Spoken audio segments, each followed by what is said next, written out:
Sunday evening, Glock hit 6. DC Wolf grabbed the mic, spit them Auburn tricks.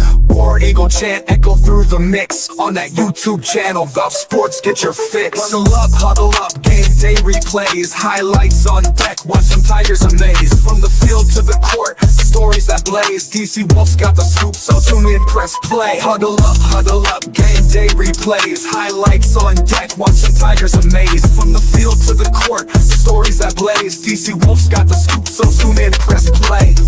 Auburn addicts, every move, every play. DC Wolf got the news, best believe what he say. Sunday evening 6, catch the live display. War Eagle in the house, show him the way. Recaps and stats break down so neat. From the fans in the stands to the players in cleats. Orange and blue, we never face defeat. Sunday night swag can't be beat. DC Wolf, he the GOAT, no debate. All the big plays, he in on tape. From Tumor's Corner to Jordan Harrier Gate, Auburn reigns supreme, checkmate. Got the interviews, got the insider's view. When it's Sunday at 6, Wolves go come through. For the fans and the fam, it's a Bama coup. Smashing that subscribe, Wolf crew grew.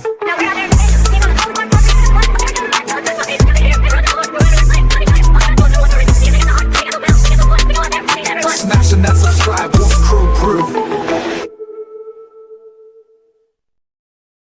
What's up, ladies and gentlemen? What's up? And welcome in to Auburn News Today, aka Have You Heard? I am DC Wolf, and this is Auburn ADDICTS-TV, and I got my man Nick Frazier, that ice cold brother. What it is, though? What it is, what it could, what it can't be, what it is, what it should be. Ladies and gentlemen, Nick, how you doing today? I'm doing great, man. Can't complain. You know, it's a Sunday, start of a new week. You know, it's always good, man. And we here, I can't complain about nothing. Hey, that's what's up, man. That's what's up. And, man, in a few minutes, man, we got SEC Taz, man, from It's SE Season on the show today, man. We're going to hear from him today, man. He said he got a little food and DoorDash dropped it off on the porch, so he had to run and dash and get it. Nick, okay, before we go on, what is Taz getting, bro? What did Taz order? I'm going to say Taz probably got, I'm gonna give you three options. I think he either got McDonald's, Chipotle, or I'm gonna say he probably got some type of barbecue. I'm gonna probably say that. Okay, I'm gonna go with Chipotle. Chipotle. Okay, I'm gonna go with Chipotle. Okay, let's put Chipotle and Moe's in the same category. Okay. So we're gonna say Mexican burgers and fries. Okay, so I'm gonna go Mexican. Okay. You go okay, so I'm gonna give you three. I'm gonna go McDonald's, that type of route. Yeah, burgers, fries. I'm gonna go the Mexican route. Okay. And then what was the other one I said? Chicken? No, you said barbecue. Barbecue. Yeah, barbecue. I'm gonna go barbecue. Okay. That's what's up. All right, man. Right now, we gotta get Musty in the house. What up, get Musty? Get Musty, man. He said saving having the flame eyes always freaks me out. Yeah, man. He was real mad when Lustenkirk scored that touchdown, man. War Eagle Seahawks, what's going on? Everybody likes the song Tell Me Something Good. Yeah, man. Auburn is up to number 7th in recruiting, 78th, not 7th, man. Don't let me fool you like that. Get Musty. He's speaking. There he is right there, man. And we finna find out. We about to find out. Man. Yeah. What do I do? Find out. Marcus Fitzpatrick in the house, man. That famous brother that you haven't heard of yet, man. Marcus Fitzpatrick is the mayor. You know what I'm saying? And everything we do on these shows, man, all the content, everything we think of has to go through the mayor and get approved, man. So that part. Glad to have the mayor on today, man. What's up, mayor? How you doing, man? Yeah, like and subscribe, man. Hit that like button, man. Hit it. All right. Get Musty, the hardest working gentleman in show business. Yeah, we try to do that. Okay, Marcus Fitzpatrick say Wingstop. We about to find out. Say chicken. Get Musty. Everybody say a chicken. 10-piece wings, lemon pepper, and fries. Crazy, bro. Marcus Patrick says Wingstop for the win. That's what he said. We about to see. Getting Mexican DoorDash is insane. Did y'all getting sponsorships or something? No, we took a bet on what you got from DoorDash. So this is what I said. I said you probably either got like burgers and fries, so McDonald's. Oh, I said man. I said you either got like Mexican food, which is like Chipotle or Moe's, or you got like some barbecue from a barbecue spot. Okay. Now we just waiting to see. We need to know what you got, man, because this is what the show is about at this point. Is what you got for DoorDash. That's crazy. Y'all funny, man. I got actually chicken. Fried chicken Right. They wings. said chicken. They said And they said chicken. I was like, no, not chicken. I didn't get fries though. I got Okay. okra. And whoever said burgers, I got 2 small sliders to go with it. So I was halfway right there. So you got like soul food is what you got then. Yeah. You got a soul food plate with some sliders on the side. That's what it sounds like.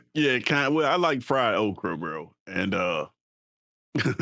so Hold that's up, what I went. And my wife is going to see Beyonce, so I got a fan for myself. This is what I got: chicken, okra. Okay. Let me ask you this. We're gonna move on in the show because the show has been about what is Tez eating and what he get in DoorDash that you had to run to get it. Okay, Tez, this chicken you getting, bro? Is it like whole chicken fried with okra, like the country, like we doing country pickup? Yeah, it's from this place. Chicken coop type. From this place in Birmingham called Munchie's on 5th. I got 3 nice size whole wings with fried okra. I know them. And 2 sliders in Avondale. Yeah.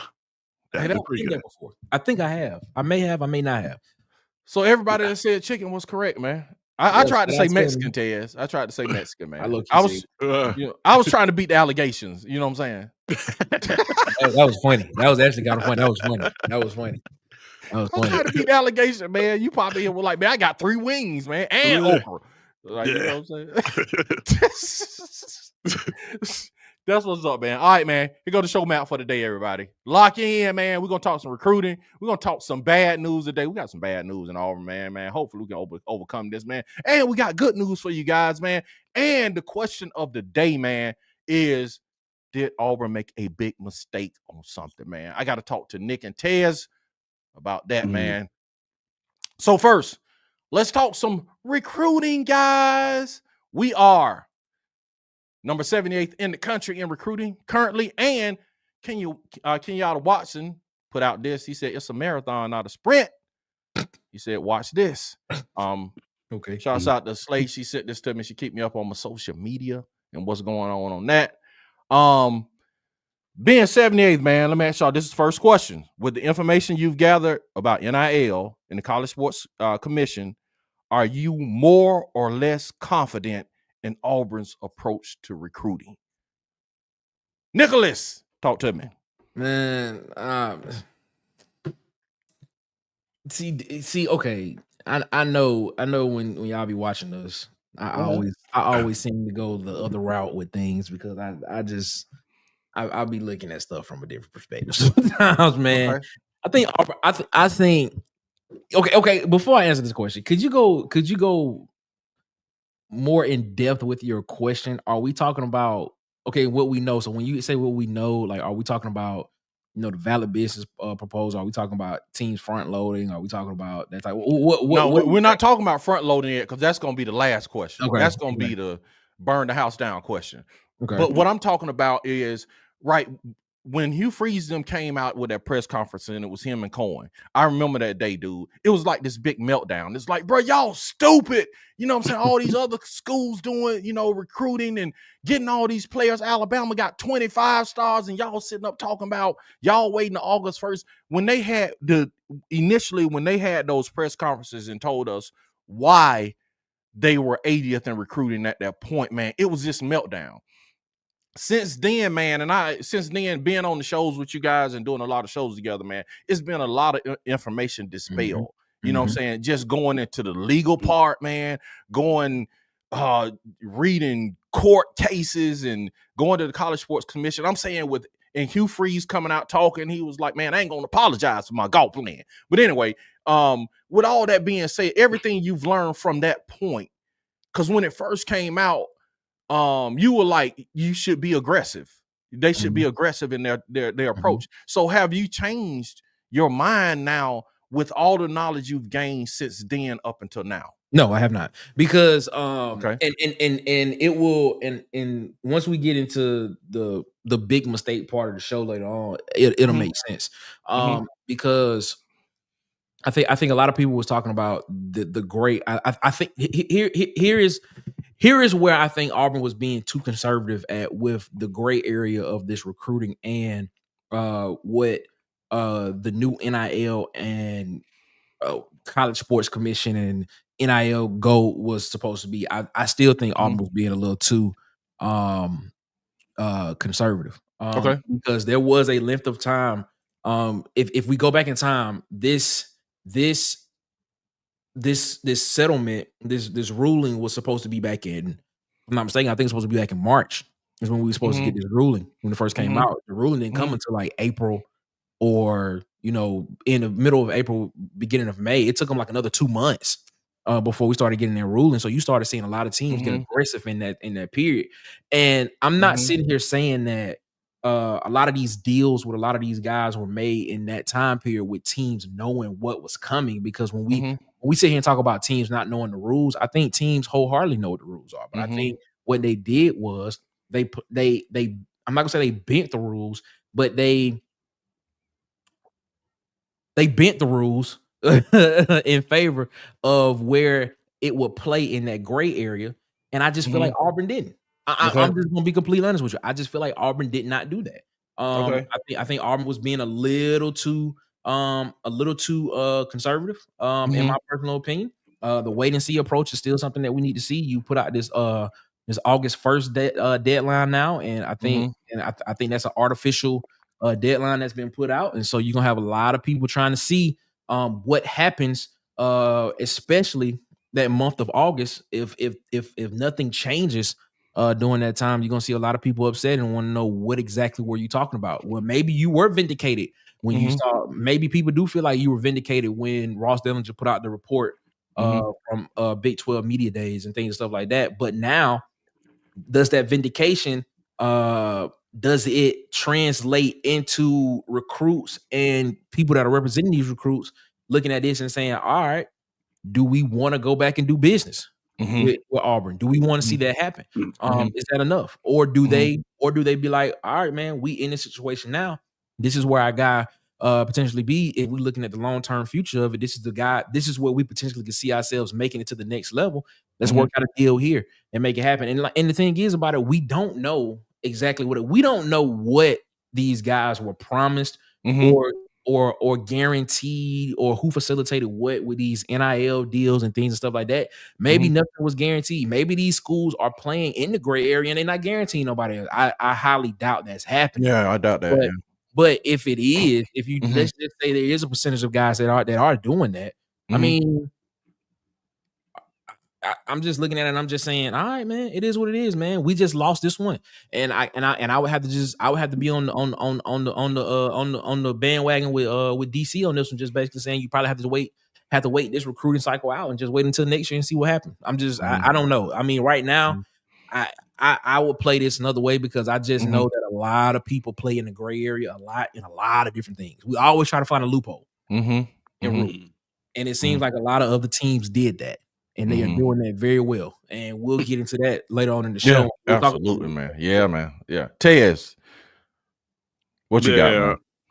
I mean, I am probably, I guess, from the time it came out, I guess I'm more confident. I'd say more confident. Okay. In just to put it in perspective, I'm saying more confident because I wasn't confident at all in the beginning. So Mhm. not like my confidence levels is super high. It's just Mhm. more than it was in the beginning. Mhm. And the only reason it's a little bit more than it was in the beginning is because um the more time passed, the more it became clear that like the interpretations of these rules, nobody really knows.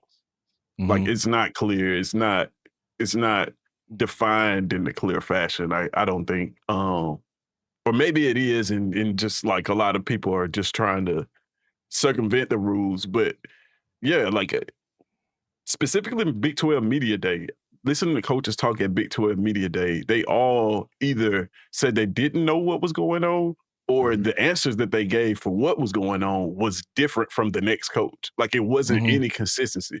And I think, the same thing is going on in the SEC. So because of that, I got a little bit more confidence in the beginning because I thought that Auburn was just off base. I thought they was just making this up about, just blame the rules, right? But then, like, now more time passed, like, okay, maybe the rules do have some nuances, it's some gray area that we just don't know, right? So yeah, that's the only reason I'm a little bit more confident because of that. Here's my rebuttal to that. When it gets to that, man, what rules in America do not have any nuance to them? I mean, that's what I'm saying. So there's nothing that is legitimately black and white except color. But I mean, and sometimes that's even ambiguous to a degree, and things and stuff like that. So I mean, when we sit here and say rules, man, I feel like you got a lot of teams that are like, all right, we gonna do what we gonna do because we know for a fact that what y'all are doing is not what the system is not fully set up yet. So what you gonna do? You gonna go back and retroactively take away what we did? It's the argument of taking Reggie Bush's Heisman Trophy away, like we didn't see what he did on the field. Yeah, like, if that happens, you see what I'm saying? Like, what you gonna do? Like, we saw this team. Like, and I'm just using this as an example. Like, let's just say Auburn comes out here and has an 11-win season. Well, let's not use Auburn because Auburn's playing by the rules. Let's use I don't know let's Florida State. Okay, that's a team. So let's say Florida State comes out here and has an 11-win season in the ACC, make it to the college football playoff, and then they get to the national championship game and they somehow they lose or they win. Are we gonna sit here and be like, yeah, man, let's negate those because they did it? No, well, we saw what they did on the field. You know what I'm saying? So what, are you gonna litigate the whole thing from retroactively just basically saying, hey man, we got to take it away from you? How you gonna take away what I saw?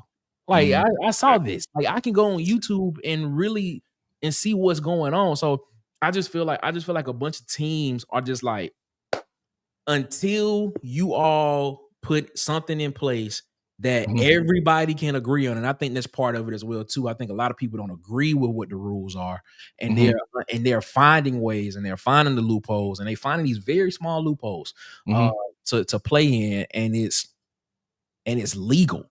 And then stuff like that, and then you start getting memos like the one we just saw of teams and the institution, the College Sports Commission, the NCAA trying to define what a business purpose is. This is when you start getting stuff like that. I mean, I just look at it and I'm just like, it's gonna be like this for a while. And just get used to it, and probably just get used to it until probably, I don't know, year 2 maybe. We'll be having the same conversation next season, to be honest with you. That's why I stand. It's like after a year, man, we'll have some kind of, at least we'll know how this whole apparatus works, or have a semblance, because bro, we might have lawsuits up until next year, you know what I'm saying, and start all over again. But at least with this system, I feel a little more confident in what Auburn did, because again, at the beginning of what Auburn did, when they came out, they were the only ones. So it was just looking like, dude, y'all the only ones standing over here. Are y'all just smarter than everybody? Are y'all that stupid? But you know what I'm saying? It was just when they came out, I could say I have more confidence for,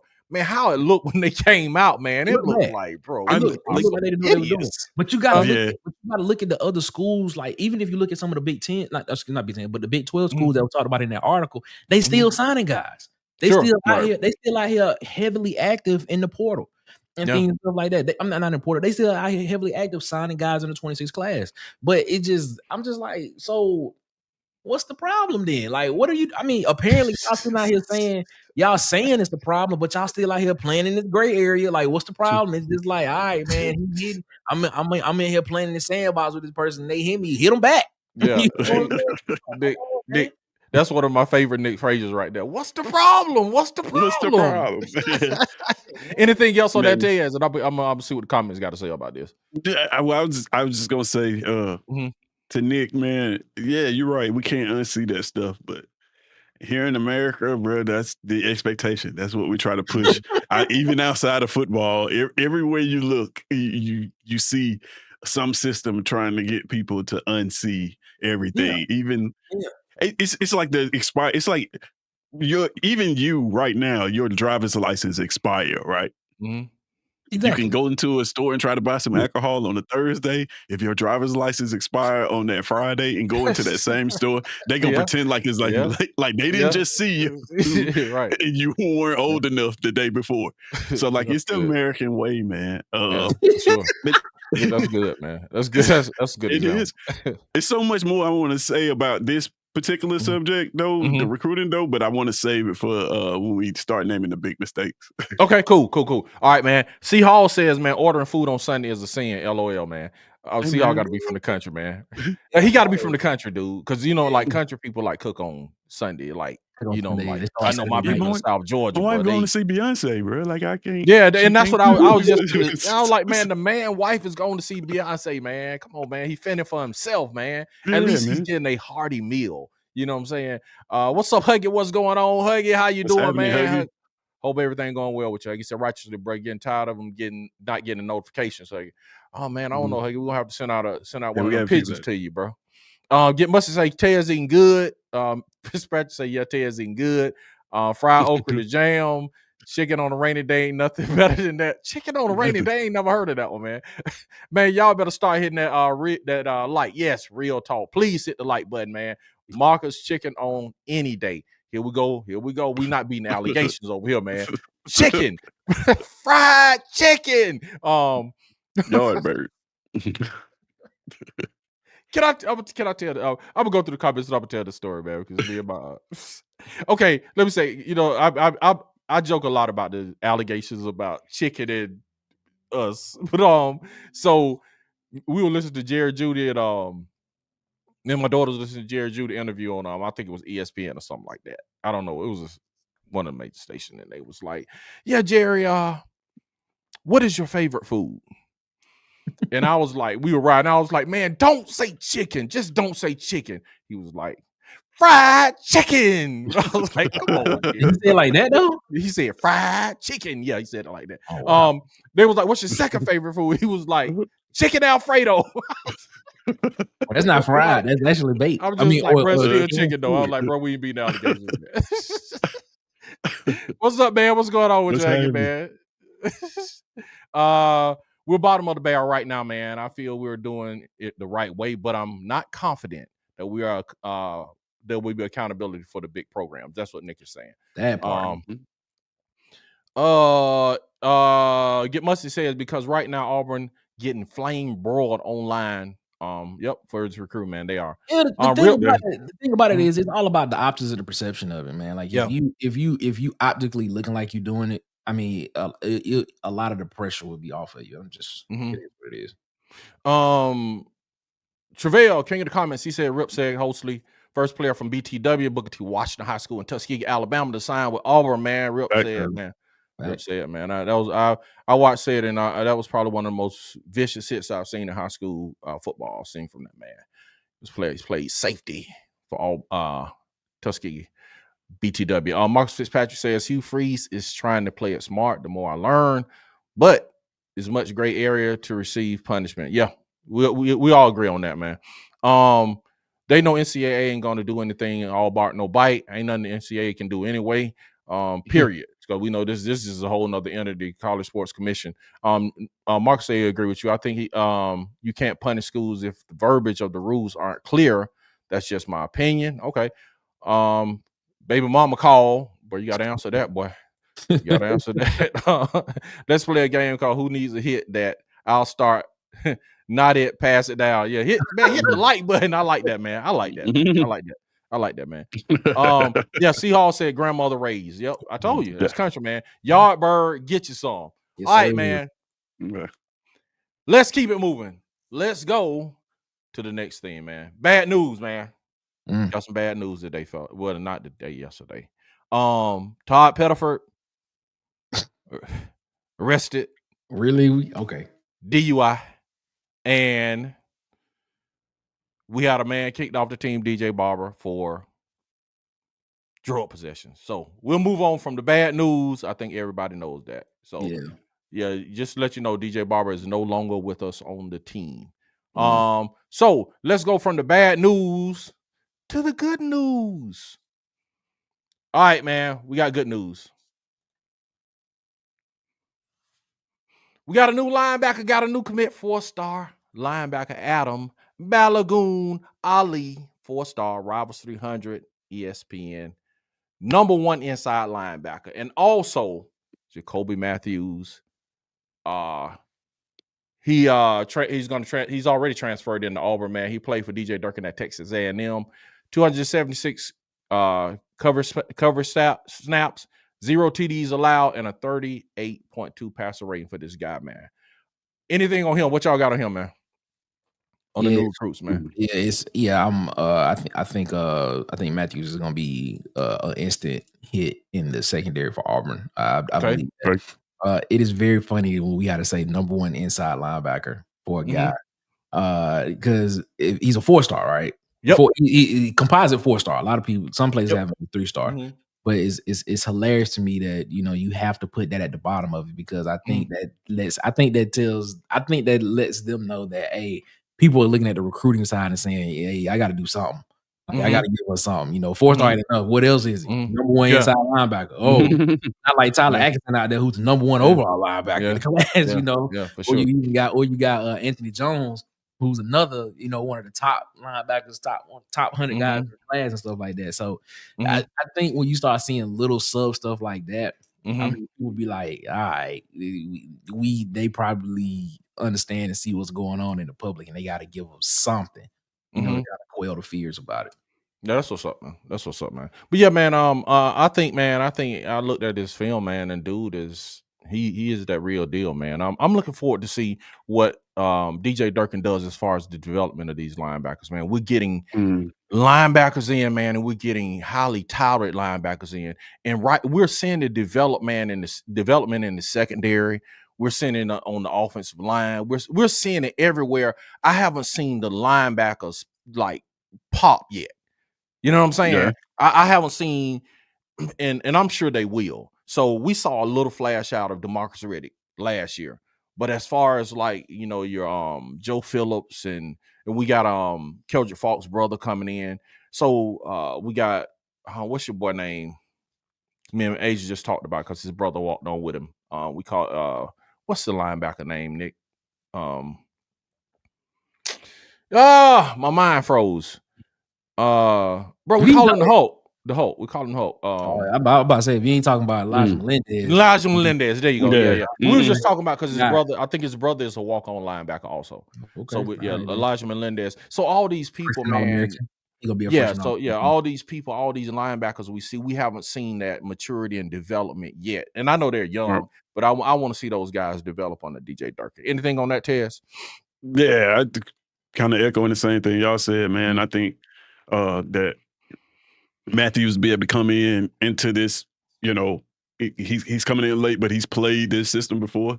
I think one of the things that listen to him on this interview, they said they challenged him to be more vocal when he was at Texas A&M. So I assume getting a second lease on life, so to speak, he'll be as vocal as he can be in that secondary, which is always a good thing. You got players that can talk on defense, that you never tell players to shut up on defense.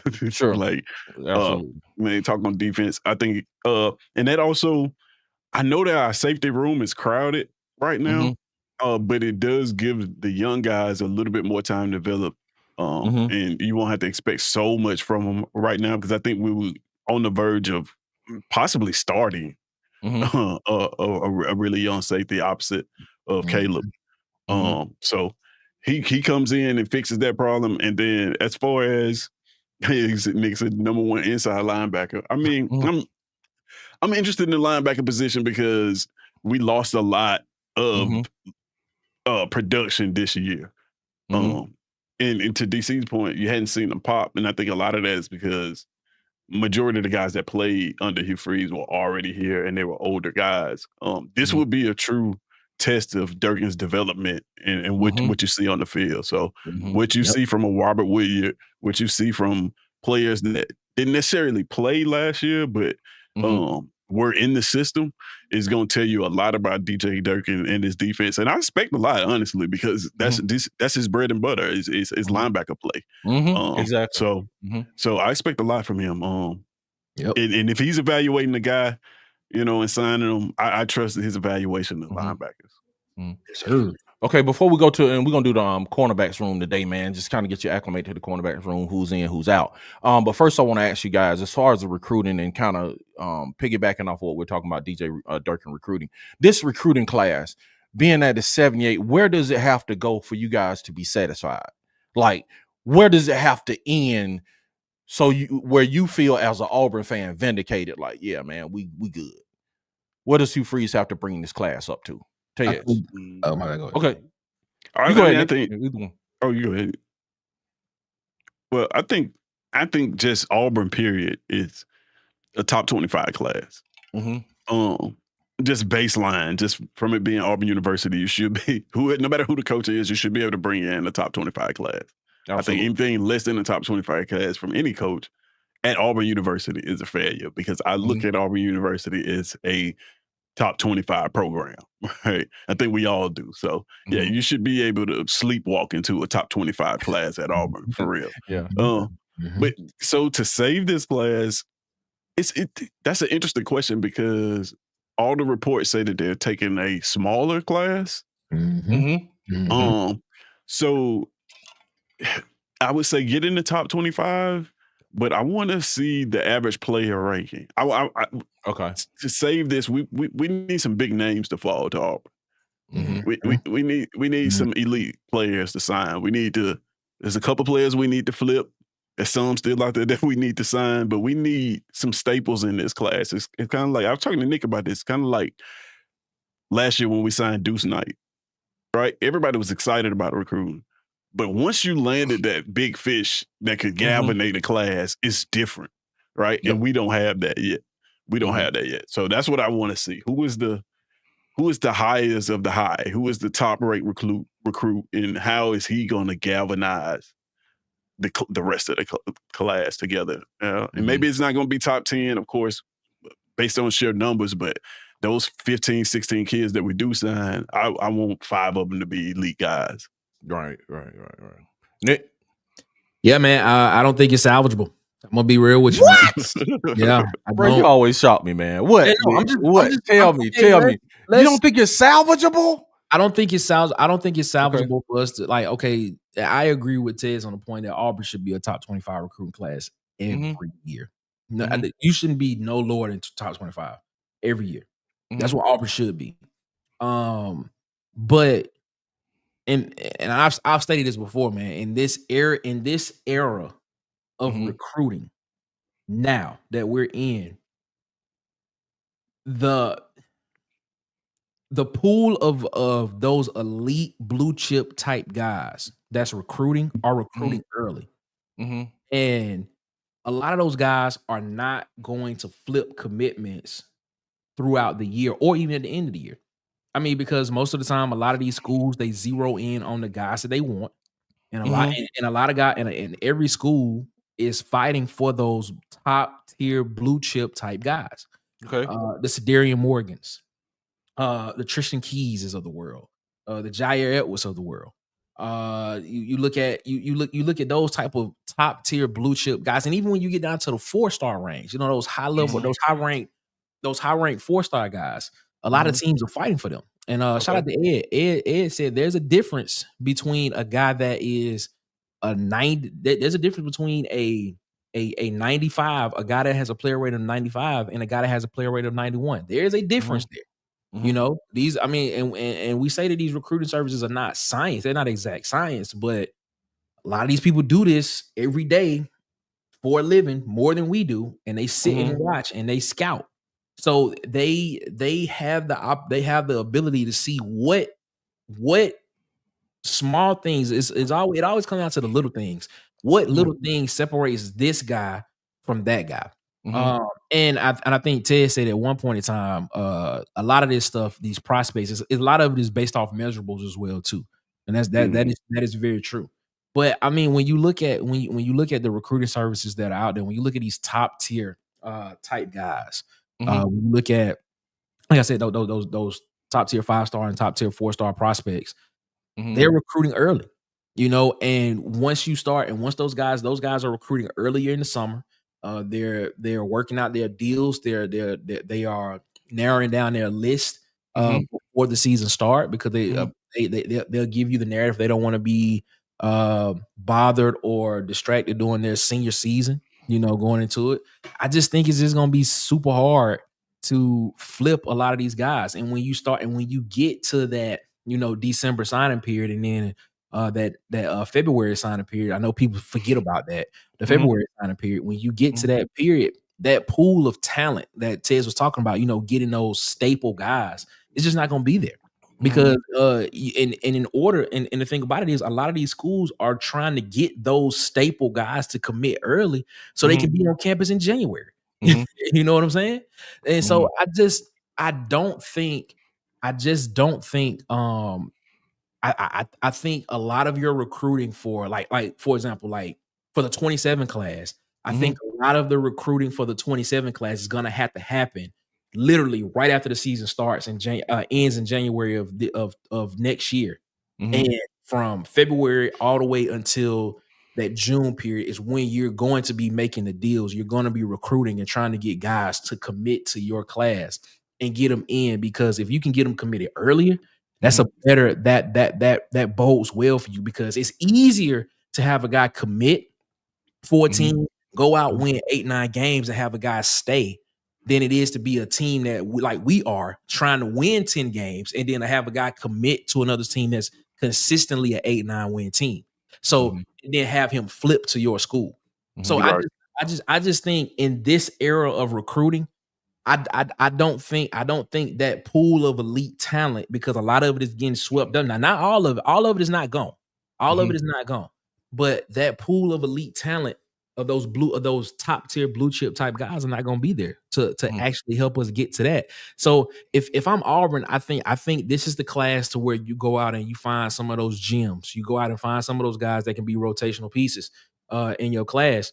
And then, if you can, you start on the 27 class, you start looking for those top tier blue chip type guys in your class that are staples. Because I just don't know if you have enough time between now and December. And even if Auburn does win 10 games this year, I just don't think it's enough to have guys flip. And if they do, I'm wrong. If they do, I'll be wrong. I'll admit it and say I'm wrong, but I just don't see it happening. So, I mean, I don't think top 25 is where you want to be at, but I don't think any number will basically satisfy me, because I look at the quality of the class. Especially if you're starting to get smaller classes, you want to look at what the quality of the class is, what the player ratings are, and that tells you a lot as well too. Because you can have top 15 classes, and a lot of those 4-stars are 89s, type right. you know what I'm saying. And in the rankings, it shows you a number 12, number 11, number 10 class, but when you look at the actual overall class, you're looking at a lot of 4-stars that are like 88, 89, 90. You got one, maybe two guys that's at that 95 and above level. So I mean, I'm not too high on this 26 class.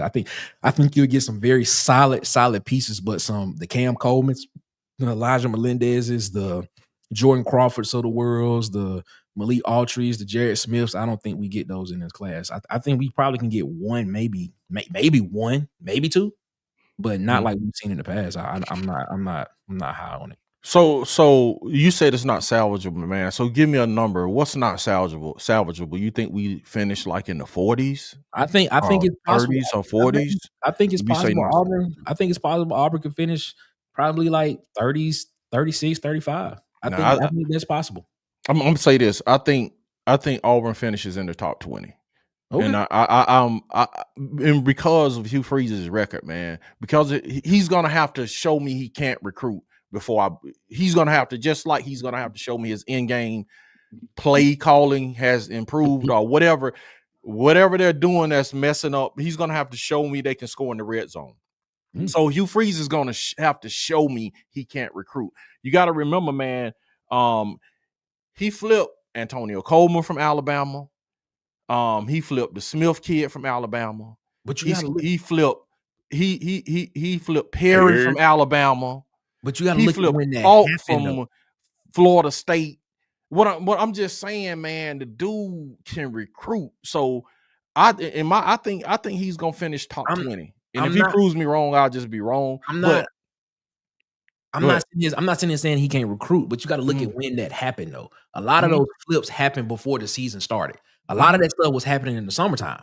You know, before Auburn actually kicked the ball off in the 2014. So you had those guys committed throughout the season. Like you didn't have a lot of guys that flipped. You know what I'm saying? And when you compare what they did for the 25 class and the 24 class and stuff like that, and you look at this season, it's a little bit of regression there. It just really is a little bit of regression. Oh, absolutely, man. You know, it ain't a little bit of regression. That's not a little bit. I mean, we only got 6 guys committed in this class right now. I think they're up to 9 now, man. I think 3 of them unrated, if I'm not mistaken. Yeah.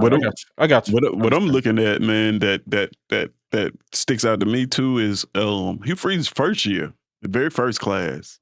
He got here late. We were ranked in 30s or something then, or we had a very low ranking. Yeah, he pulled us into like 17 in like 2 months, and he went out and got bodies. To your point, Nick, were they highly rated players? No, maybe not. You know, but to his credit, he addressed the need. We didn't have offensive linemen. He signed like 8 or 9 high school kids, right? Yeah, got us up to 17 in recruiting. So I think that with more bodies, the way recruiting works, we will probably end up in top 25. Just sheer numbers game of how it works. We will. If you think about it, right now it's 78. 1 5-star commit. Not saying there's a 5-star out there that's on the horizon, but just hypothetically speaking, 1 5-star commit probably takes us to like 40. You know what I'm saying? 2 of them. That's big. That's weird. I want you to go look at Ole Miss's class right now. It's a very interesting one. They have 4 4-star players and 4 4-star players and 8 3-star players. They're ranked number 17 in recruiting. How many 5-stars they got? None. Okay, here's what are those what are those 3-star ratings? Like, are those 3-star ratings kind of probably fringe 4-star guys? They got to be high on. Yeah. That's what I'm saying. We can get some elite guys. We can. I think we'll be able to find, if we wanted to find 3-star fringe 4-star guys, we could do that, no problem. Yeah, that's what I'm saying. That's what I'm saying. Yeah. I agree with you there, but then when you look at the longevity of the class, now you bringing in more bodies, and then guess what's gonna happen 2 years from now? We're gonna be sitting here saying, "Oh man, this guy leaving," but then you bring it in 25, 30 guys on a roster. I mean, we just lost Terrence Love. Terrence Love was a 4-star guy in the 23 class, if I'm not mistaken, and a lot of people very high on Terrence Love. He's gone now. JC Hart gone now. I mean, but because you're continually bringing in talent to back that up. So I mean, and that's kind of off the point. That's kind of off the point a little bit. But what I'm saying, I'm not disagreeing with that. You can find some fringe 3-star guys that are 4-star guys, but then you have to go get more of them. When you look at when you look at some of the top classes, they do a lot more with less. You know what I'm saying? They zero in on those top guys, and when they zero in on them, they work those guys, and then they get those guys to commit, and those guys don't flip, or they rarely flip unless something happens. So I mean, because when you look at a Georgia may bring in, well, before now, Georgia probably would bring in a class of, I don't know, 24 guys. That would probably be considered a small class, you know, before now. With his recruiting, they would probably bring in a class of 24. I think they probably brought in classes of 30 or plus or something like that at some point in time before.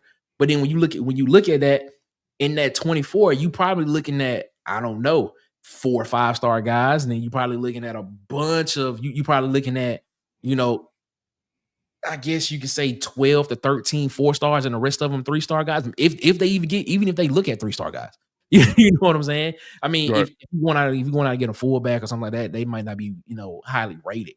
But when you have when I just look at classes that do more with less, and they end up having a higher rating because they have more quality in the class, not just because of the quantity. Okay, I got you. So you saying they about 36? What, and Tez, you said top 25. I say top 20. Tez, you got anything else on that? Nah, I mean, I think I said it all as far as like comparing it to Ole Miss, but yeah, I just think that we will move up in these recruiting rankings. We're not going to end at the bottom. We won't end at the bottom of the SEC where we are right now. I just think there's just a little bit of patience is in order. And you know, there's a big mistake. Like we said, we will talk about. We're going to talk about that. Yeah, it's just we about to talk about that. Well, before we get into that, just quick before we get into that, what not nationally, but right now we 16th in the SEC. We last. Yes, we're dead last in the SEC. Where does Auburn need to be SEC ranking wise for you to be excited? I think they need to be in the upper half for me to feel redeemed. You know what I'm saying? I think they will have to go up to at least the upper half of the SEC. Okay. So that would be 8 or above. You know what I'm saying? They would have to jump to maybe like 7 or something, 7 or 6 in the SEC. Do you think that's possible with what's in front of them? I think it's possible, man. Like I said, man, I don't doubt Hugh Freeze, man. I can't doubt him. Not in recruiting until he don't recruit. Then I'll like reassess. But even that first class, you got to think in the first class after Brian Harsin, he flipped Keldrick Falk in that class. He got Connor Lou from Miami in that class. Connor Lou was a 3-star guy, but he's been a 3-year starter. You see what I'm saying? So when the man can recruit, it seems like they can evaluate well when it comes to high school, and hopefully we're seeing development also. So, but you also got to look at the message they were sending those guys too as well. Playing time. Can you offer that message now? You can at certain positions. You can at certain positions. Watch this.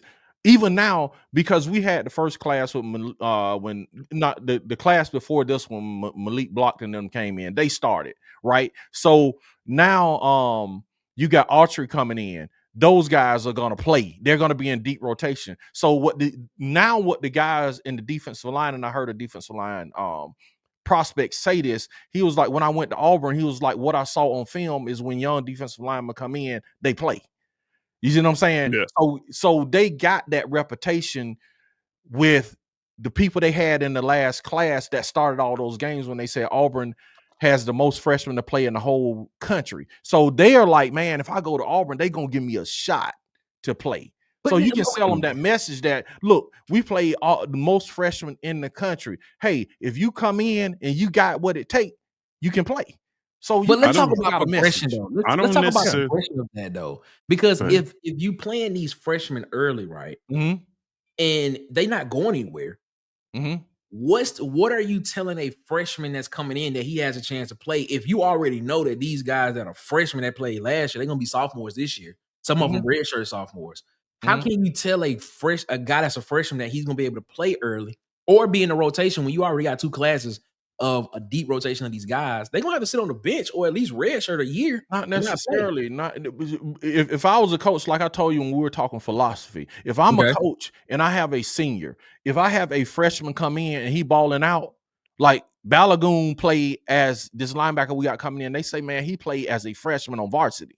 You know what I'm saying? So if I'm the type, man, if a freshman is coming in, bro, he supersedes you, bro, he playing. It ain't no just because you're a freshman, you got to sit on the bench. No, if you show your worth, man, and show you can get in this rotation, we're going to give you a chance. Ball out. Okay. So that's the message they can still message, but in a different kind of way. You know what I'm saying? That's right. It's different. It's different though when it's a necessity. It's a difference. It's a difference going in somebody's living room and saying, hey, we need you. We don't have no receivers. We need you. You know what I'm saying? Versus saying, oh, we'll give you every opportunity to play as a freshman if you're good enough. We were basically at one point telling kids, "You good enough right now." You know what I mean? We don't need to see no more. You come here, you gonna play. Holding on to people's legs. Please come to Auburn. Yeah. I think a lot of what's interesting about this is I want to see how this all shakes out, because one of the things that I think is going to come into play is the roster limits. When you are recruiting huge classes over and over and over again, it is going to be tough to retain your current class and your current roster and keep them out of the portal. It just is. And I think Auburn committing to taking a small class is a reflection of that. I think they are saying, to the world and to themselves, like, hey, we like the guys that we have. He's even said it. He's referencing the receiver room, but like, we like the guys we have on our team. We want them to be in an Auburn uniform for a very long time. So instead of taking large recruiting classes where you're going to get kids that are unproven, that have never played college football before, invest in the guys that are already there, that have experience, that you've coached, that's been in the system. And I think it'll lead to a better football program, especially when you have roster limits in place. So that's why I think you see, this small class in the way things are going right now for Auburn, is I think maybe they're trying to get ahead of that. It was funny. I'm gonna reference this video game, but last year on 2025, college football 2025, we was playing in the Dynasty, and I routinely recruited 31 kids, 30 kids in my recruiting class. I also had to cut like 28 kids a year. You know what I'm saying? And it got to a point where it was like, you know what? I might need to just start taking 15. Exactly. I might need to start taking 16. That way I can see the growth of some of these guys that I've invested in. And I think that's a lot of what you see going on in Auburn now. And on top of that, if the other schools aren't doing that, what do those conversations look like? That's why this portal class is going to be very interesting coming this year. Because there's a lot of people that are taking big classes, and not. I don't know if they're taking the roster limits into consideration, but they're gonna have to have some conversations with some kids, and they're gonna have to turn some talent go. It's one thing when you have to turn away kids that you want to move on from, but like it's another thing when like, hey, we just don't. I got to decide between this kid, and they both ballers, right? And you got to make those type decisions. So it's gonna be interesting, man. It's gonna be interesting. I'm gonna say this. I think who this benefits the most are probably like G5 schools. I think this benefits G5 schools most, like the South Alabamas, the Texas States, the Georgia States, the Georgia Southerns. I think this benefits them the most because based off of what Ted just said, when you look at with the cap now, and then of what's going on with NIL Go and things not getting approved, and they're basically giving their definition of what a valid business purpose is, you're gonna see a lot of talent not played at the Power 5 level. You're gonna see a lot of talent starting to go to the G5 level. Like you're gonna see a lot of small teams. Like, don't be surprised in the next 2 to 3 years. I'm not even gonna say 2 to 3 years. I'm gonna say in the next year or so, if you see teams that are considered cupcake games on schedules end up beating a lot of these teams consistently, because the talent that would be on those rosters would be guys that were playing at an Oklahoma or Auburn or Alabama or Georgia or Missouri or LSU, but because of roster limits and financial constraints, a lot of those guys, if a lot of those guys that can't make it, well, I'm not gonna say can't make it, but because of whatever metric it was that school has, they're gonna have to get cut off of that roster because money's gonna be a play, and you probably just got beat out by a guy that may be just a little bit better than you, and then another school's having the same problem. You're not gonna be able to go to another Power 5 school. You have to drop down to a G5 level school and probably take a pay cut for a year and go play something. Like, I wouldn't be surprised, like, if you see, a G5 team, a G5 school have a blue chip type quarterback on their roster, and he just go in and just tear it up. Like, it's gonna be interesting to see if that happens. I'm not gonna go as far to say you'll probably see, ULL or ULM with a Heisman Trophy candidate or anything like that. But it's gonna be some. I think this actually makes college football a little bit more level playing field when it comes to the competition aspect because of the financial constraints that's going to be on a lot of these athletic departments, and with what I feel as if the College Sports Commission wants to just get rid of collectives altogether, just from based on what we've read so far. I think it's going to make college football a lot more competitive across the board. When it comes to that, because you're gonna see a lot of these smaller teams. Absolutely, beat, bro. They trust me, they gonna beat some of these SEC teams, and don't be surprised. Don't be surprised when it happens. Yeah, you look at. I mean, if you look at Arizona, if you look at Indiana, you look at those teams that made the playoffs. Man, Arizona gave Texas a game, though, dude. They gave them a game in the playoffs. Yeah. So, Seahawks. And the thing about it is, Scatterboo came from a G5 school. Sure. Yeah. That's healthy though, because that's like that's what college football maybe needs, right? Like a New York Giants to come in barely making the playoffs as a wild card and go on to win the whole thing. The only way you get that is if you bring the lower schools up where they can compete in a playoff scenario against some of these schools with elite talent. We're gonna catch up your comments, and then we're gonna get to this big mistake, because I want to hear what you guys really got to say about this. Seahawks says chicken ain't black, it's worldwide delicacy. Hey, man, hey, I just said the allegations. I'm not saying it is. I'm just saying the allegations. I'm not saying it is, man. He said, all I know, voice of reason. So we should listen to the voice of reason. Says, all I know is we're getting crushed to recruiting. Yeah, man. He's had a few beers, okay? And in 4 hours, where are we at? Okay. He was talking about when he got arrested for the DUI. He had okay. Yeah. He had a few beers. Yeah. It's just, I'm not gonna dwell on that. I'm not, you know what I'm saying? It's just news. It's Auburn news today, so I just put it out there. So you know what's going on with the team, but I'm not going to dwell on the bad things. See, that's why I dig some Chinese food. Any culture that has 100 different chicken-based meals, they go to my book. For real, man. Top 20 is a must. No pun intended.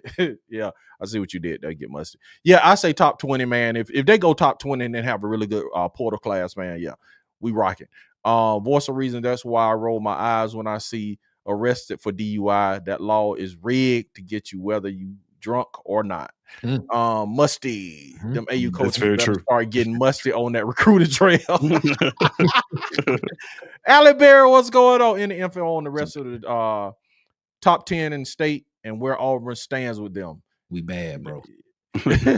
We down bad. Yeah. We down bad. Okay. I mean, we lost Tootle, we lost Jermichael Garrett.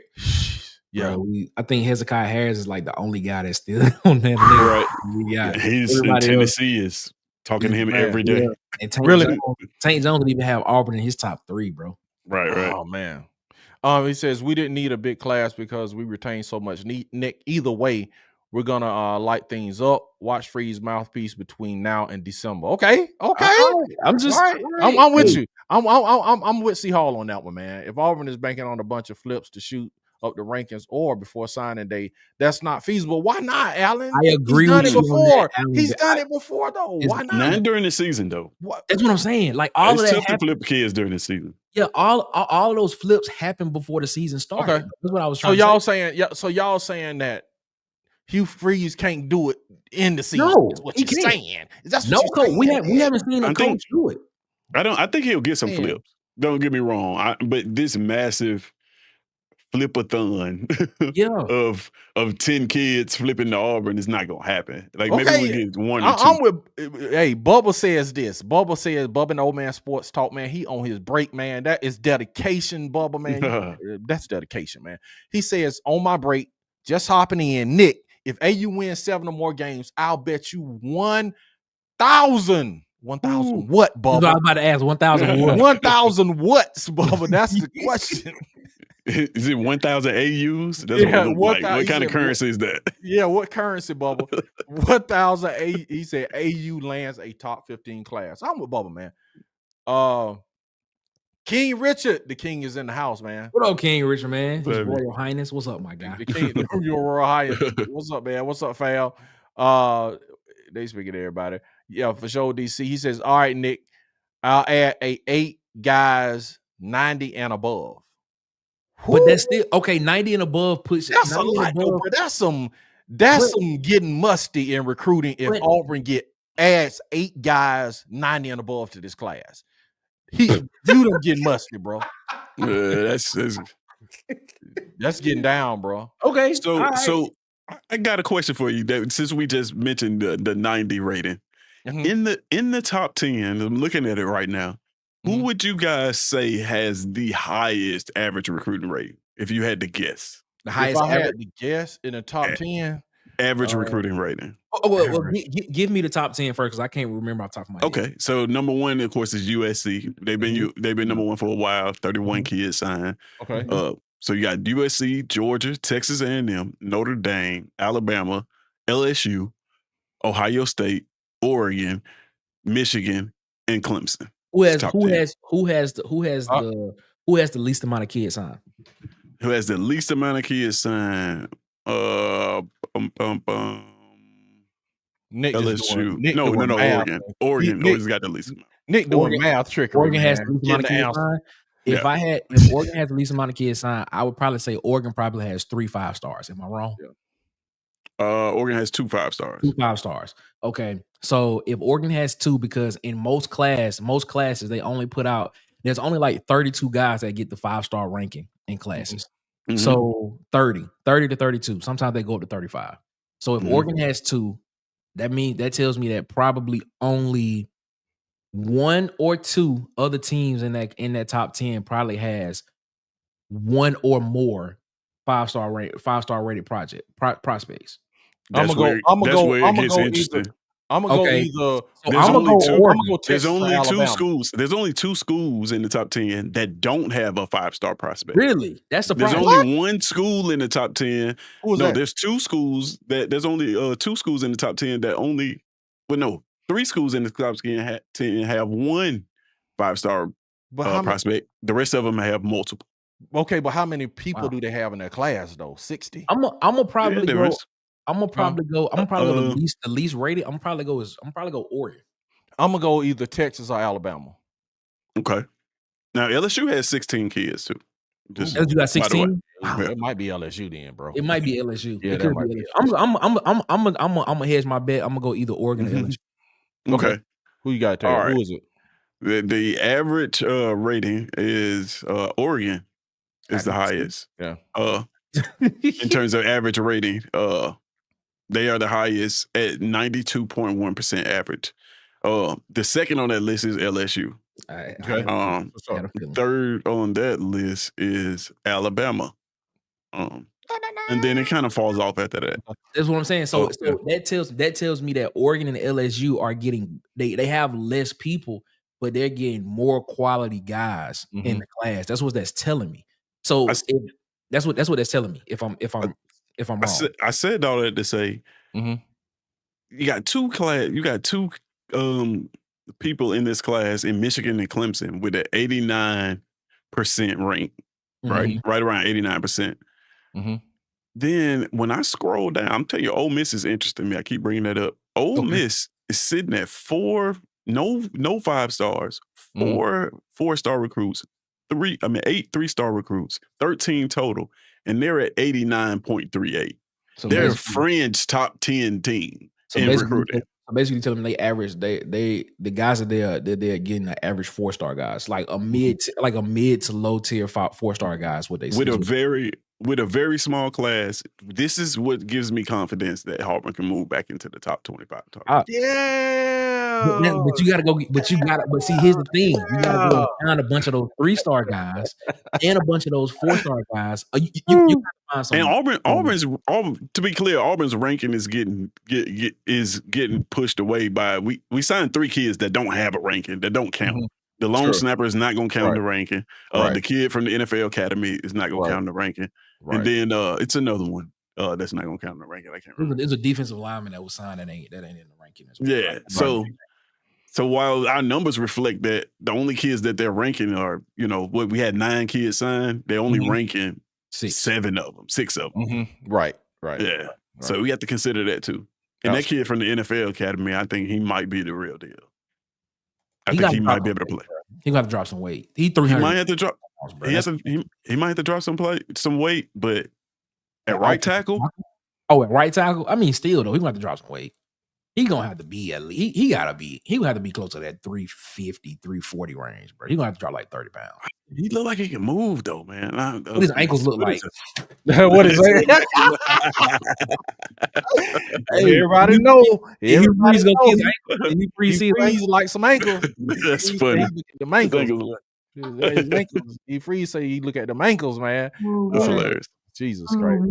Rand Seahawks says, man, Tez is on point. Rand Stokes says, do you think there is any chance our school is holding back money for recruits because they are afraid if Hugh does bad this year, they won't have the money for his buyout and a coach? Man, that's an interesting question. Hey, his buyout gone after this year. Nah. Yeah, he don't have a buyout, man. You don't have a buyout after this year. If he coached the full season. Yeah. Bubba says this high school class will be pretty small from all reports. The plan is 20 guys or less. The main focus will be retention. Yes. Alan Berry says if Auburn goes 7-5 but has a top 15 class, does Freeze get shown the door? Yep. Tez, yes. Top. I think so. You gotta have a conversation, bro. Okay. Yeah, we just had this conversation on sharpshooters. It depends on who he beats. Yeah, that's what it was. It depends on who he beats. Yeah, I agree with that. I agree. Travell says a little patience is always the case at Auburn.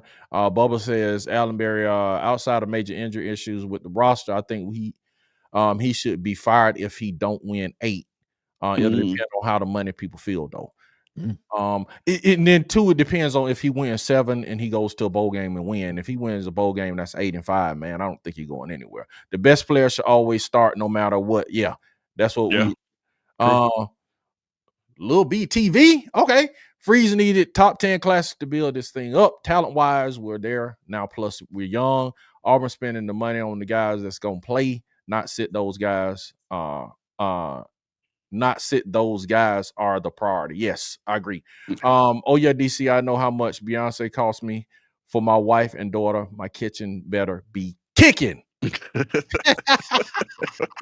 I heard that, man. I heard that. Them Nike checks would change a lot as well. You say okay.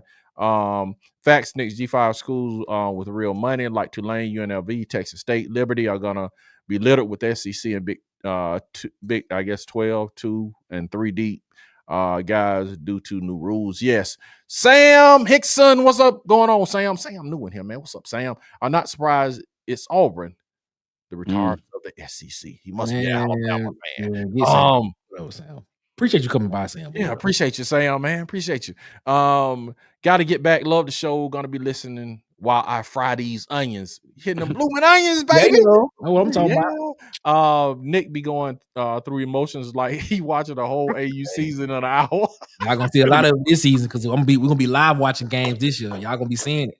I'm gonna be sitting down watching the game. Wait a minute. But does Bubba work at Outback? That's what I was thinking when he said that. Yes. He said cooking the onions, man. So he cooking the onions, man. I guess, you know what I'm saying? My daughter works at Outback in Auburn. That's what's up, man. That's what's up. He says, Freeze taking a lane keeping approach, pick from the portal what you need. The roster is young and built, he says. Bubba he said 1,000 nickels, of course. I'm low-key broke at the moment. Man, you want to bet $200 is what he's saying. All right. Bubba low-key broke. Well, he says, I'm not the only one that thinks AU being a Nike school now isn't going to really change much, especially since the uniform looks the same. Me and you on the same page. I think it'll change in basketball. Yeah. Basketball. The uniforms will change, but I've been sending Nick text because we had this whole thing. We had this whole thing last week about does it matter? And man, I've been sending them like the players like it matters. The guys on the football team, like Keldrick Fault was like, man, he said, dude, we've been waiting for this. The whole building been wanting to go to Nike. He was like, bro, we excited.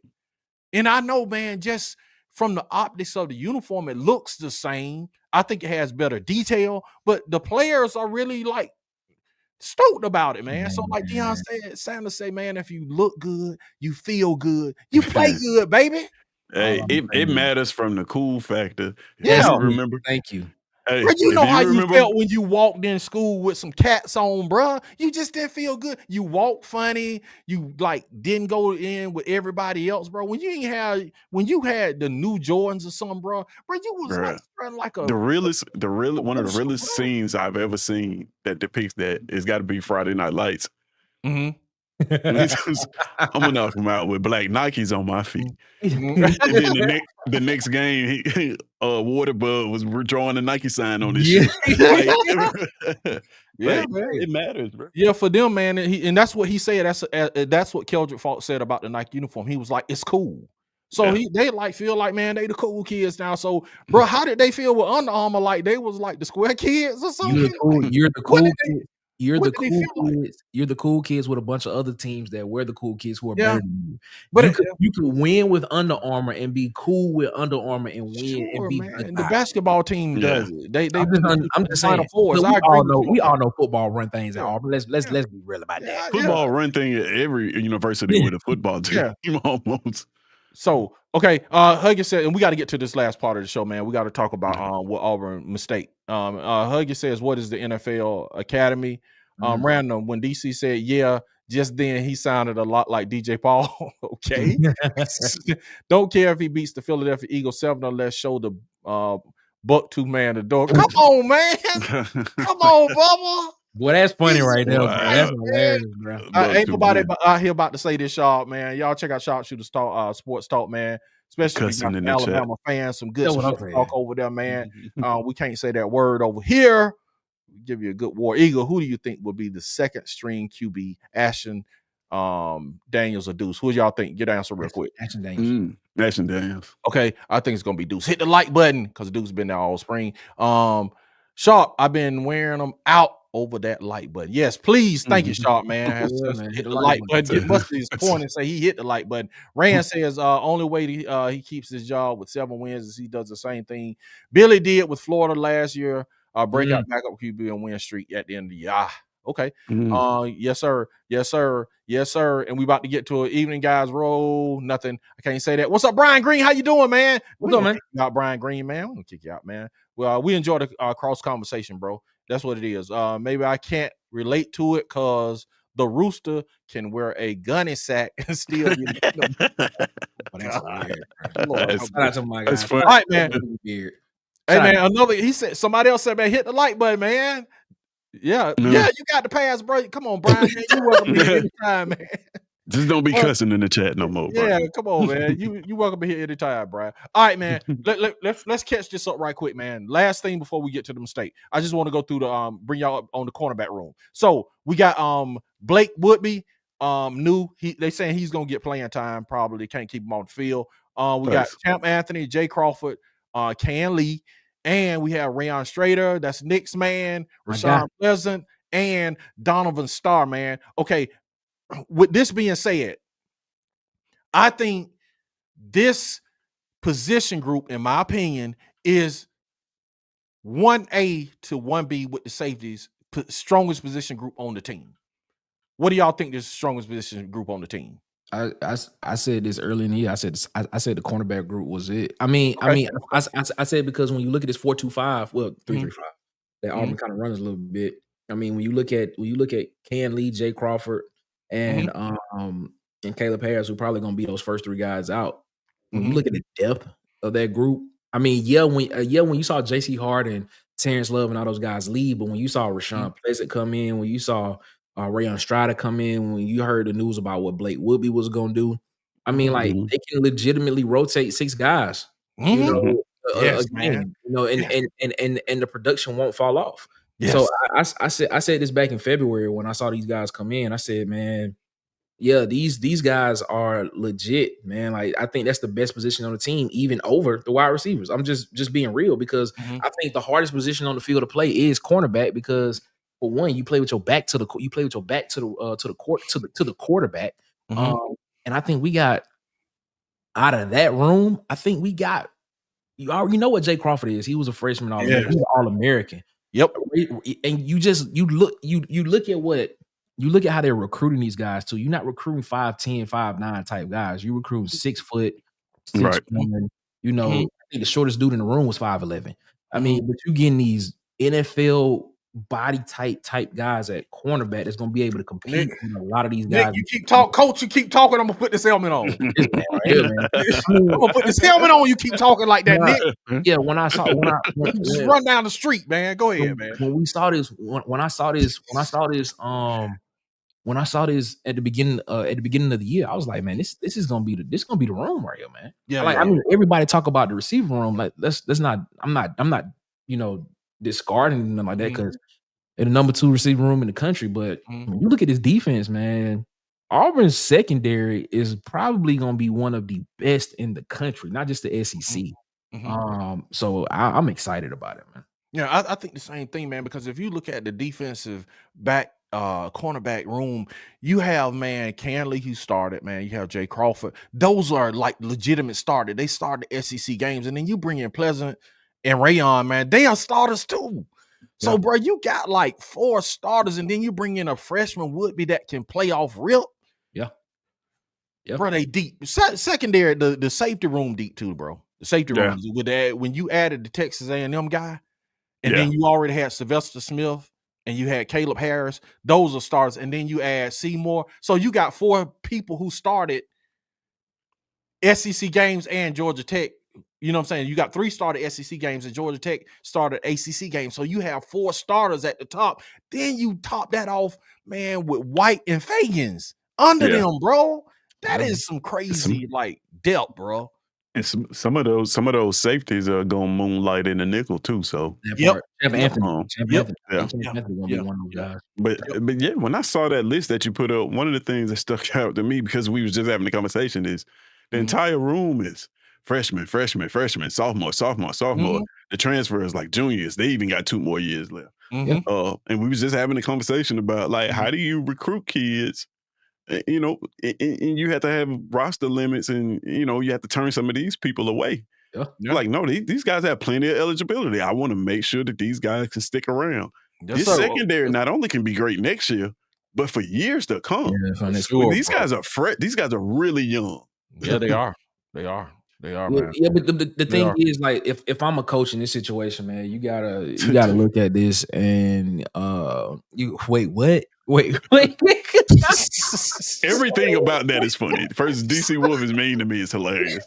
You know who that is, Nick. I know who that is. You know who that is, man. Unc is back in the house, man. Unc probably been in the house under another alias, man. Yeah. You know what I'm saying? I don't know. Not Tim Taylor. Tim Tucker. That is Tim Tucker. That's what it is. It tastes like the youngest old dude ever. That is like one of the biggest back, compliments I've ever gotten in my life. I lost my train of thought when he said that. I just back. That was He is back. He came in like it just dropped the mic, man. Shout out to Uncle Tim Tucker. What's up, Uncle? That's How you funny. doing, man? He said, "How's the O-line looking?" Excellent, man. You know what I'm saying? We brought in experienced O tackle, one of the best tackles in the portal, man. We bringing back all of the guys, man, except our other tackle, which we got another tackle from USC. Got to upgrade, man. So we got upgrades at tackle. You know what I'm saying? And then we slide last year's tackle inside, so you get an upgrade there. And then we're bringing back Jeremiah Wright and Connor Lou, who is an NFL center. So, yeah, it says, how much do y'all think our running backs will split reps? I feel like all of our running backs are about the same skill level. I disagree with that wholeheartedly. Well, okay, give your thoughts, and we're gonna get on this money thing right quick. Yeah, I'm gonna make it quick, man. I think Darrell Robinson is probably the most experienced running back in that room. Okay, and he hasn't even played it down with Auburn yet, but what he did at UConn last year, I think he had almost 800 yards rushing last year. I think he had like 8 or 9 touchdowns or something like that. He has more playing experience than the 2 guys that are coming back for Auburn this year. That's been on Auburn roster for the past 2 years. Man, I think Darrell Robinson is that guy. But the thing, I mean, I'm not downplaying Austin and Cobb because everybody knows how I feel about Jeremiah Cobb. I think Jeremiah Cobb is a dynamic running back and needs the ball and needs to be on the field. But when you looking at proven stats and proven numbers, Darrell Robinson is that dude. Okay, all right. Brian says Bama secondary legit going to be dangerous. Yes, I agree with that. My bad. We're talking Auburn, but they are, man. We can admit that. Yeah, man. That's Uncle Tim, man. That's it. And how many comeback next year. LOL, but y'all worried that Freeze forgot how to recruit. Yeah. You got to recruit Seriously. first. You gotta Yeah, recruit. he said, I think Freeze should have went all in on a punter. He did. He did. Center will Right. be key, especially with a new QB. Yeah, man, we got a 3-year center Sure. who is NFL prospect. Having a veteran center is like having a veteran middle linebacker on defense. Absolutely. Yep. I agree with that. Thanks. All right, let's set this up, man. And this, bro, everybody get your popcorn, man. For this is it. This is the conversation right here. Let me set y'all up. So what we found out, man, is what some schools have been doing is what they call front loading their roster. Meaning what they've been doing, man, what they did is before NIL Go got instituted and put into play, what they did back, like, just say we'll use an example in the spring. What they did do is they took their NIL money and they signed a lot of people. So that when the NIL now kicks in under the salary cap, they have their whole salary cap to play with. So now they can sign these big recruiting classes. And the question is, did Auburn, and if y'all have something to add to that explanation, go ahead. But did Auburn make a mistake not taking their NIL money? Because if you front load, you could have took your NIL money and spent it on a class, and it didn't have to go through NIL Go. So you can sign those people and it doesn't have to go through NIL Go. So you game the system. And then when NIL Go kick in, now you have your salary cap money to sign more people. So where Auburn might be working with 15 to 18 million, then you might, a school like, and we'll use Florida State again, we're not saying they are, but a school like Florida State will have their 15 to 18 million. Plus, if they had 20 to 30 in their collective, they will have that too. So they, you know what I'm saying? So they would be going against someone who has their collective and salary cap, but they're just trying to sign with their salary cap. So, Nick, talk to me, man. Let's go. Yeah, okay. So the whole front loading thing, yeah, I think Auburn missed out on it. Okay. This is that gray area again. I think you explained it well enough what front loading is. I mean, basically what they did was before the June 7th deadline, when NIL Go was supposed to come into effect, a lot of schools ended up just basically signing a lot of guys to 1-year deals. Is what they did. And they just basically just got a bunch of guys through the collectives and just signed them through that, so they wouldn't have to worry about it. And then just basically going out and recruiting this 26 class underneath the rev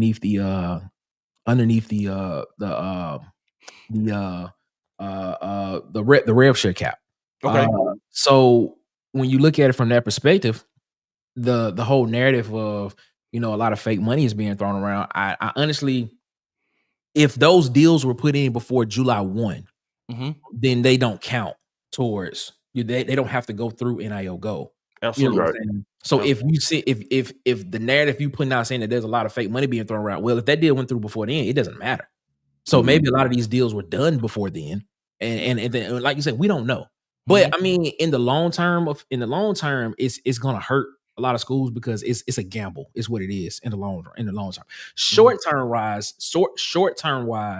it's perfect for what these schools are doing because it shores up all the talent that you have on your roster, and you're able to go out and recruit talent for the future as well, underneath the cap, underneath your salary cap, knowing that next year the cap is going to rise to 22 million anyway. So you'll have more money to play with then for the 27 class. So I mean, it's I think Auburn took a misstep in that. Did they make a mistake? Yes, I think they did because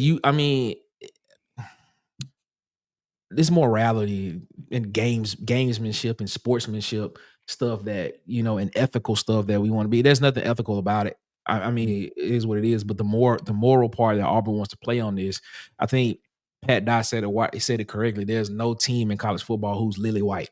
You know what I'm saying? So I mean, it's pretty bad. I think you play by the rules. I mean, I'm not play by the rules, but you play by the rules that's instituted, not the ones that's on paper. You know what I'm saying? If that makes sense, and things and stuff like that. I think Auburn took a misstep. I mean, I think you could have. You knew what was coming out. You knew what was coming with this settlement. You literally could have went and shored up everybody in collective deals before July 1st, and it would not have mattered because of the fact that they weren't going to be scrutinized anyway. Who you Right. and let's just look at the guys who you were potentially going to shore up on. Mhm. Maybe a Cam Coleman, maybe a Malcolm Simmons. I don't know, maybe a Perry Thompson. You probably looking at a Jordan Crawford. You probably looking at a lot of these guys. You know, I mean, not even the 25 class because they haven't even played yet. But a lot of that Right. 24 class, a lot of that 24 class is what you're probably looking up on. The Morris Williams, the Cam Colemans, the Malcolm Simmonses, the Perry Thompsons. You know, Mhm. you're looking at those guys that you potentially shoring up on the collective side because Okay. it told you if it was done before July 1, it was not going to hurt you at all. And Mhm. then you just Right. use everything that you have now against for your cap because I think me and Tez talked about this. We talked about this last week. Yeah. We looked at it and said if you take the highest ranked teams that spent money on their rosters and if you take them out, I think the average that team spent on rosters, it was still kind of in the middle of like somewhere between $12 and $14 million that they Okay. was spending on rosters. Okay. So I Right. mean, if you planning on taking smaller classes, are Mhm. you still gonna be and we know the cap is 20.5 million, about 80% of that is going to football. So that basically tell you that's 15 to 16 million that's going to football alone. Right. If we spending 12 million, you know, on a roster, I mean, that's the average right there.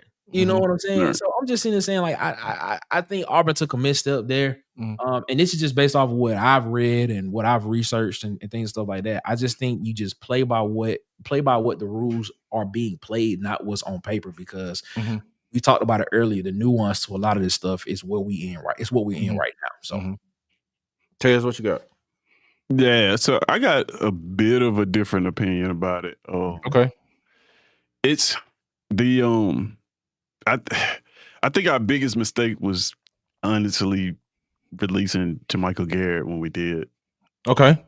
or pulling off Okay. on him when he did, because that I think that sent the message of what we see now. It's Auburn's losing in recruiting. Auburn's recruiting when you know that was a kid that we kind of pulled away from. He's a linebacker under 200 pounds. They didn't really feel comfortable with that. But it's just that when it happened, it kind of sent this message that recruits were leaving, and then some more recruits were followed after that. But in terms of this and front loading the roster, I actually think let me put my GM cap on. Okay. Put my GM cap on. I actually think Auburn's playing it right. I think they are. Here's why. Here's why I say that. Sure, you can sign these kids to 1-year deals before July 1st. Next year, you still going to have to try to retain those kids. And that deal's for sure next year is going to go under the cap. So if you've got a bunch of kids that you've spent money on before the cap, and then now you're out here, you're recruiting a bunch of kids that you're spending money on, come next year when it comes time to put this roster together, those kids that didn't count towards the cap, they all now are going to have to, because you're going to have to renegotiate that, right? So I think by signing your class, using your rev share after July 1st, you've already prepared for that. Our roster is locked up under the cap for sure. We're not going to have to deal with that. There's not going to be any kids that we're going to have to renegotiate with that whose salary right now is not already counted towards our cap, if that makes sense. Tez, Right. yeah, man. I'm contemplating not letting you come back on here again because you stealing my thoughts and I ain't got nothing to say. But go ahead, man. Proceed. I'll just listen. No, I just listen to you tell my thoughts, but go ahead. I'm thinking that's Auburn, because man, I struggle with Auburn's philosophy, and I'm always trying to figure out, like, hey, what makes this make sense? And to me, that's the only thing that makes this make sense. It's like, hey, what happens to these kids? Because these are high dollar kids. The kids that we named, Cam Coleman, is going to be expensive to retain. Malcolm Simmons, expensive to anybody in the receiver room. We already know receivers cost money, right? And I think that's one of the reasons that Hugh Freeze specifically mentioned that room, because it's expensive. Had you signed those guys under these 1-year deals prior to July 1st, come around next year, you've got a whole roster you got to retain, and you've got to add to it guys that you that weren't counted in your cap space, or else they're going to walk, and they're going to want the same or similar type of deals that you gave them before July 1st. That's it. Before July 1st, you can spend as much money as you want to. It's not scrutinized. You're getting this NIL money that's not going with any rules, you're probably playing those kids a lot more money than will get approved in NIL Go. I think that you're going to see the transfer portal light up next year with kids just because they might have to take a pay cut. I agree totally. That was my sentiment. Is like, yeah, you're gonna get away with it, and it looks like they're getting away with something. But if like you're giving big contracts out of your NIL pool, and then come around next year, dude, you might not be able to get that same amount of money. Those kids are gonna be expecting that plus more.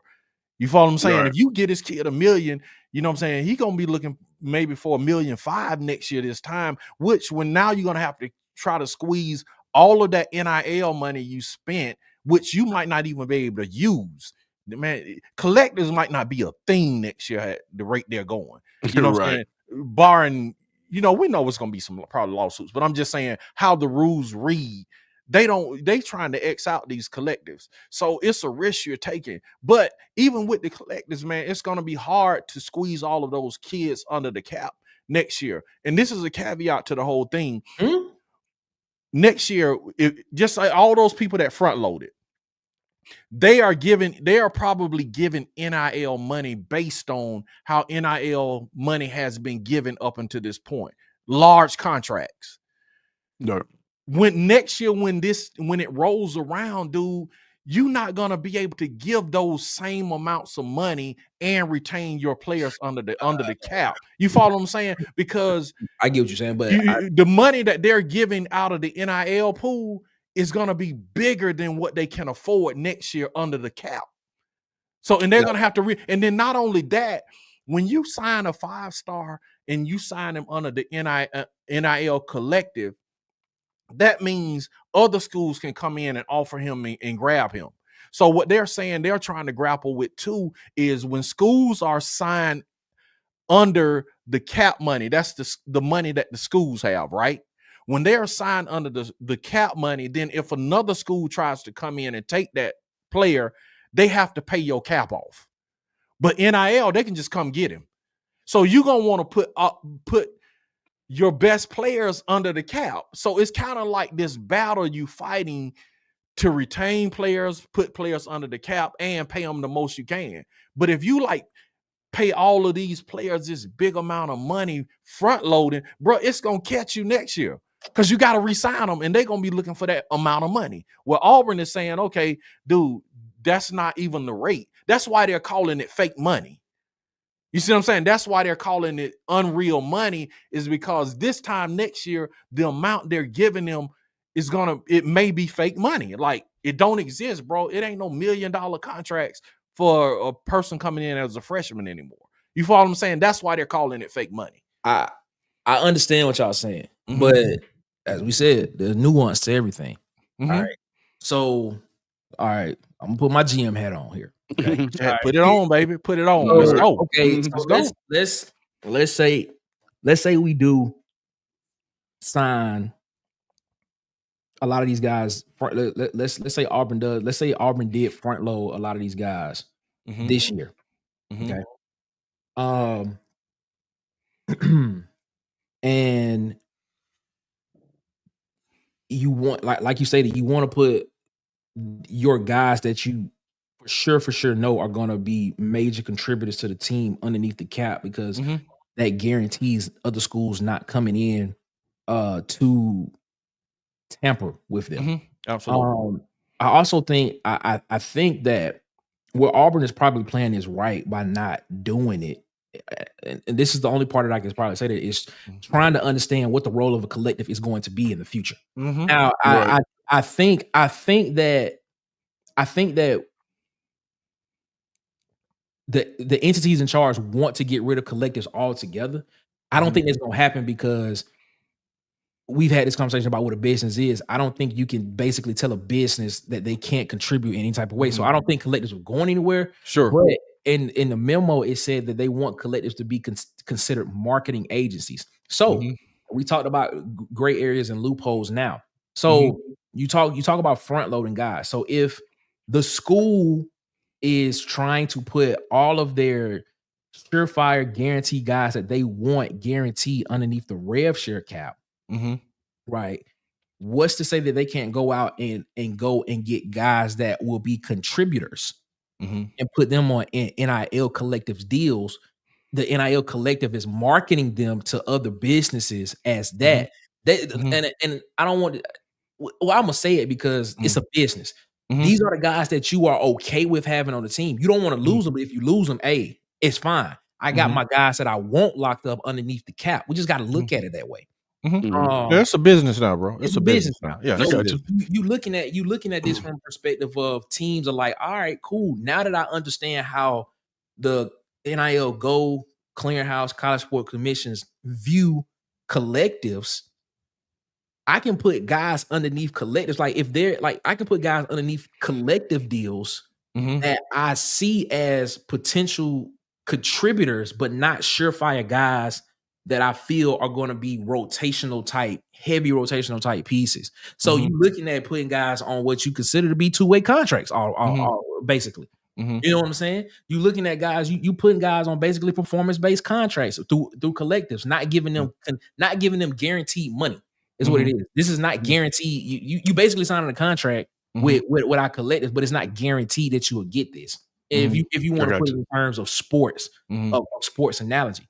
So you play in that realm where I think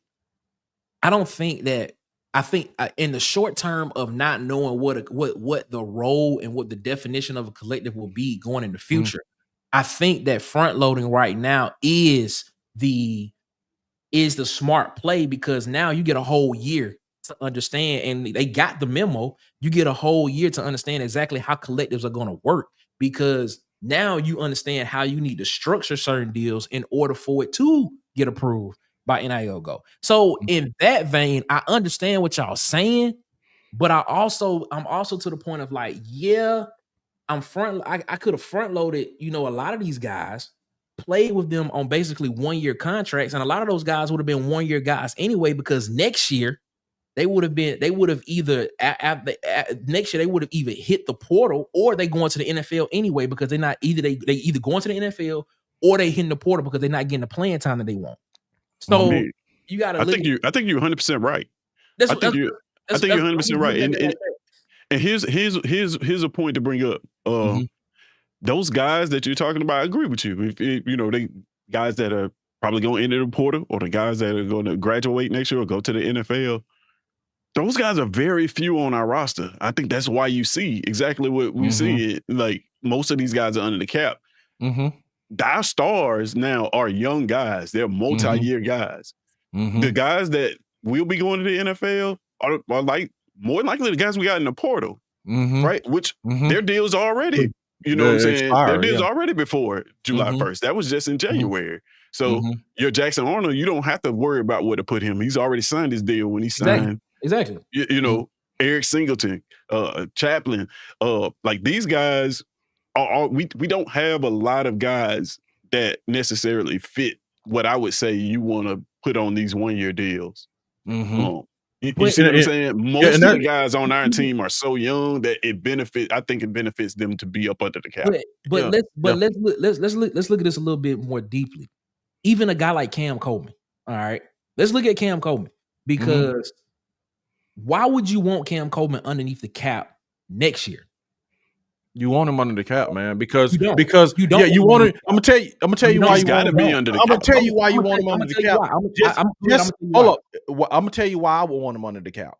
So just say, for instance, next year, I re-up Cam Coleman for $1.5 million. That's just a number. I re-up him for $1.5 million. Just say Florida comes in and say, hey, Cam, we'll pay you $2 million. So when they get Cam, bro, I'm finna get this one. They about to pay me this 1.5 against my cap.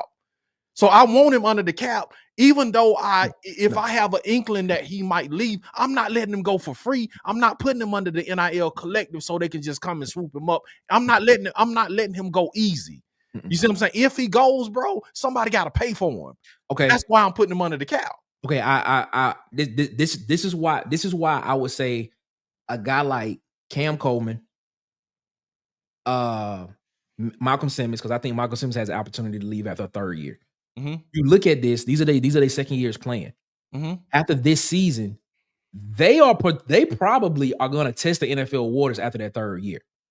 More But than this likely, is they're the gonna second year touch though. the NFL. They got to play another They still year. have to play another year. They still have to play No, another year. they though. play this year, and They then if that listen to what I'm saying. Listen to what I'm Okay. saying. They play this year. You Mhm. play them on their sophomore deal. You play them on this 1-year deal, right? Mhm. They coming back up next off season, right? Mhm. That next year is potentially going to be their last year. Why are you putting them underneath the cap when you can put them on a 1-year deal underneath the collective?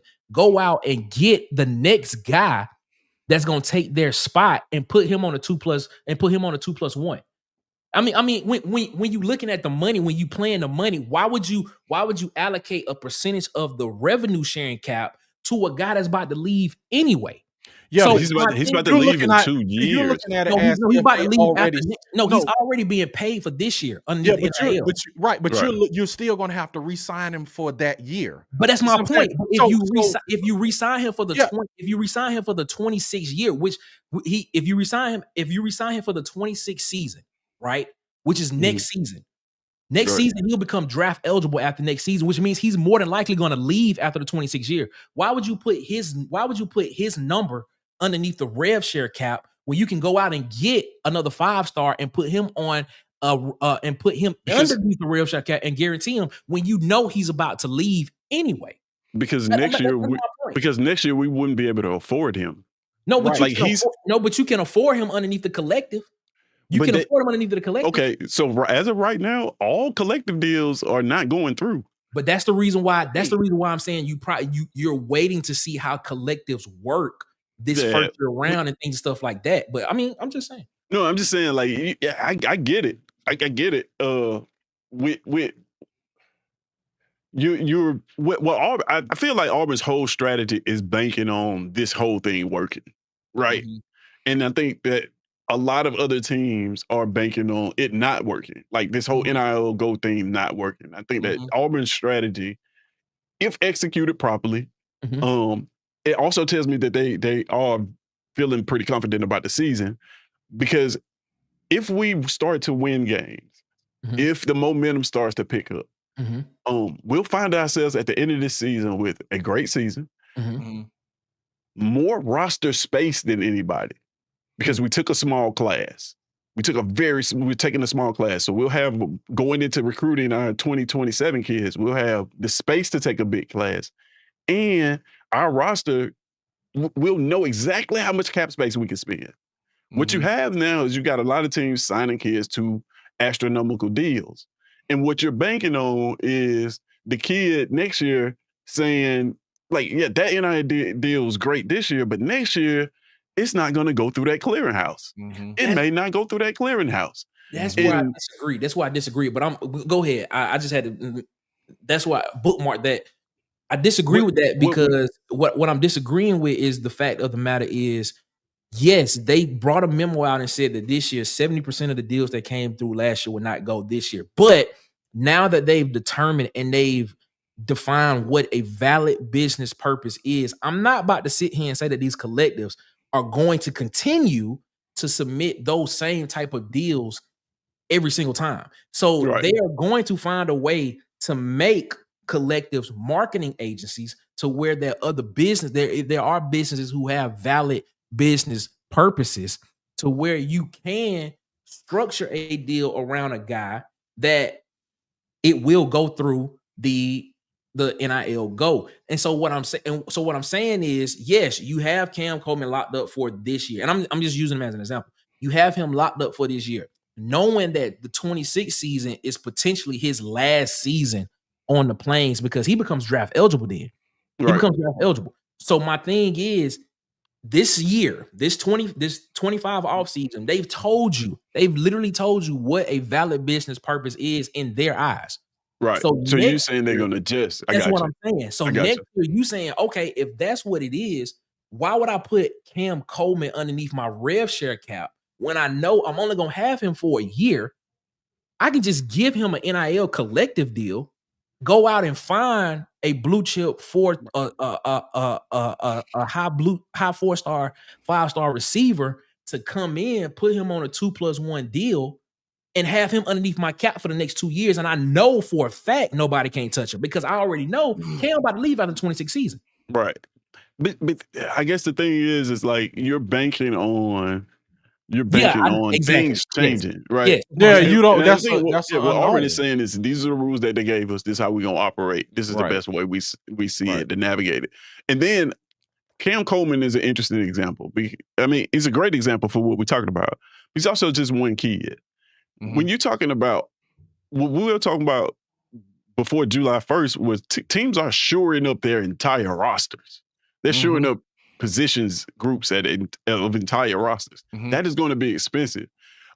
Even if they do change the rules, now you're talking about potentially having to go out and find an extra $10 million. Like, you know what I mean?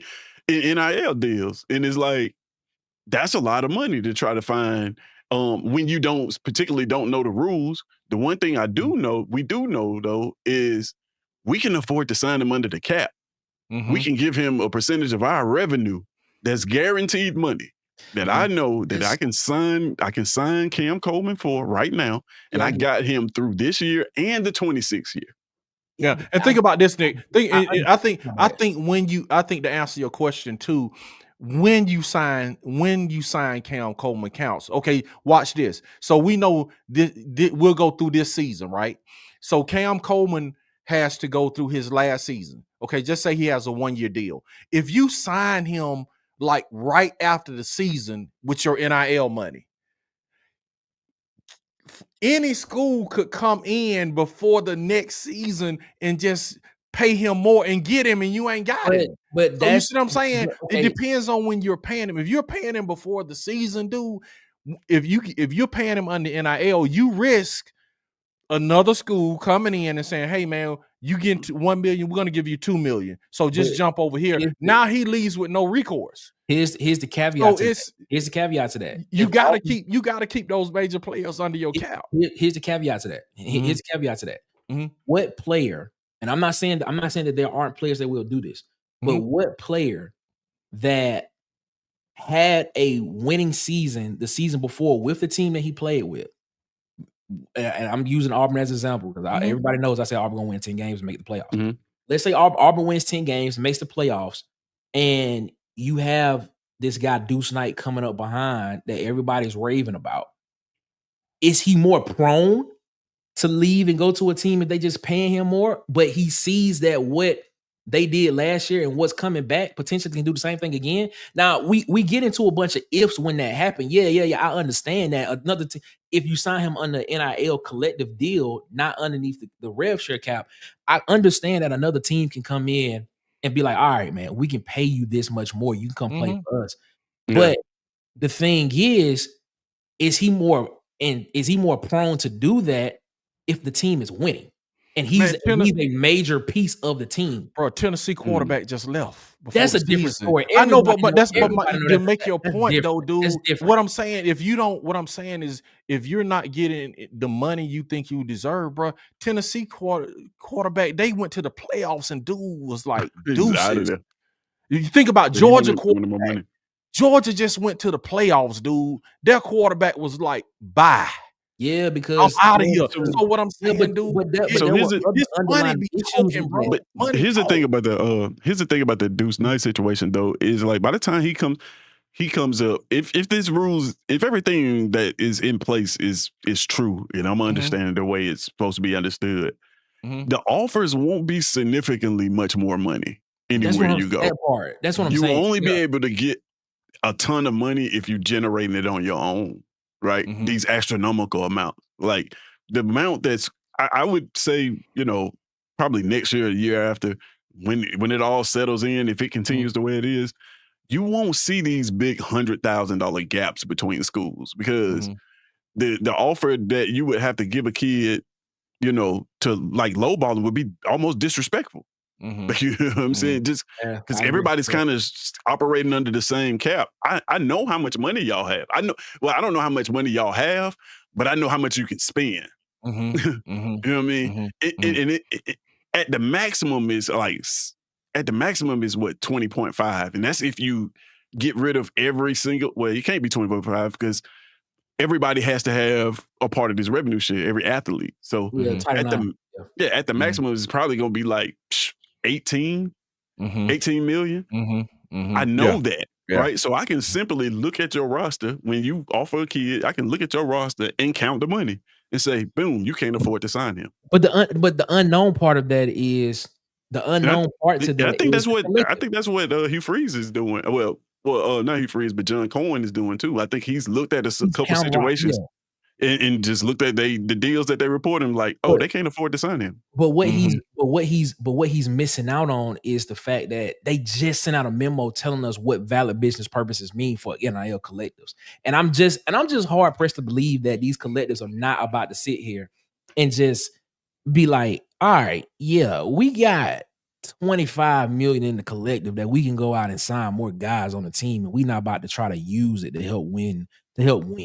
And they're going to try to find some type of back way, some type of loophole with some businesses who have valid business purposes and market them to schools, but the money gonna be coming from the collective. I think like you said, we talked about it, man, and I think realistically, what's more likely to happen is you're gonna start seeing NIL and these boosters just paying off the coaching staff.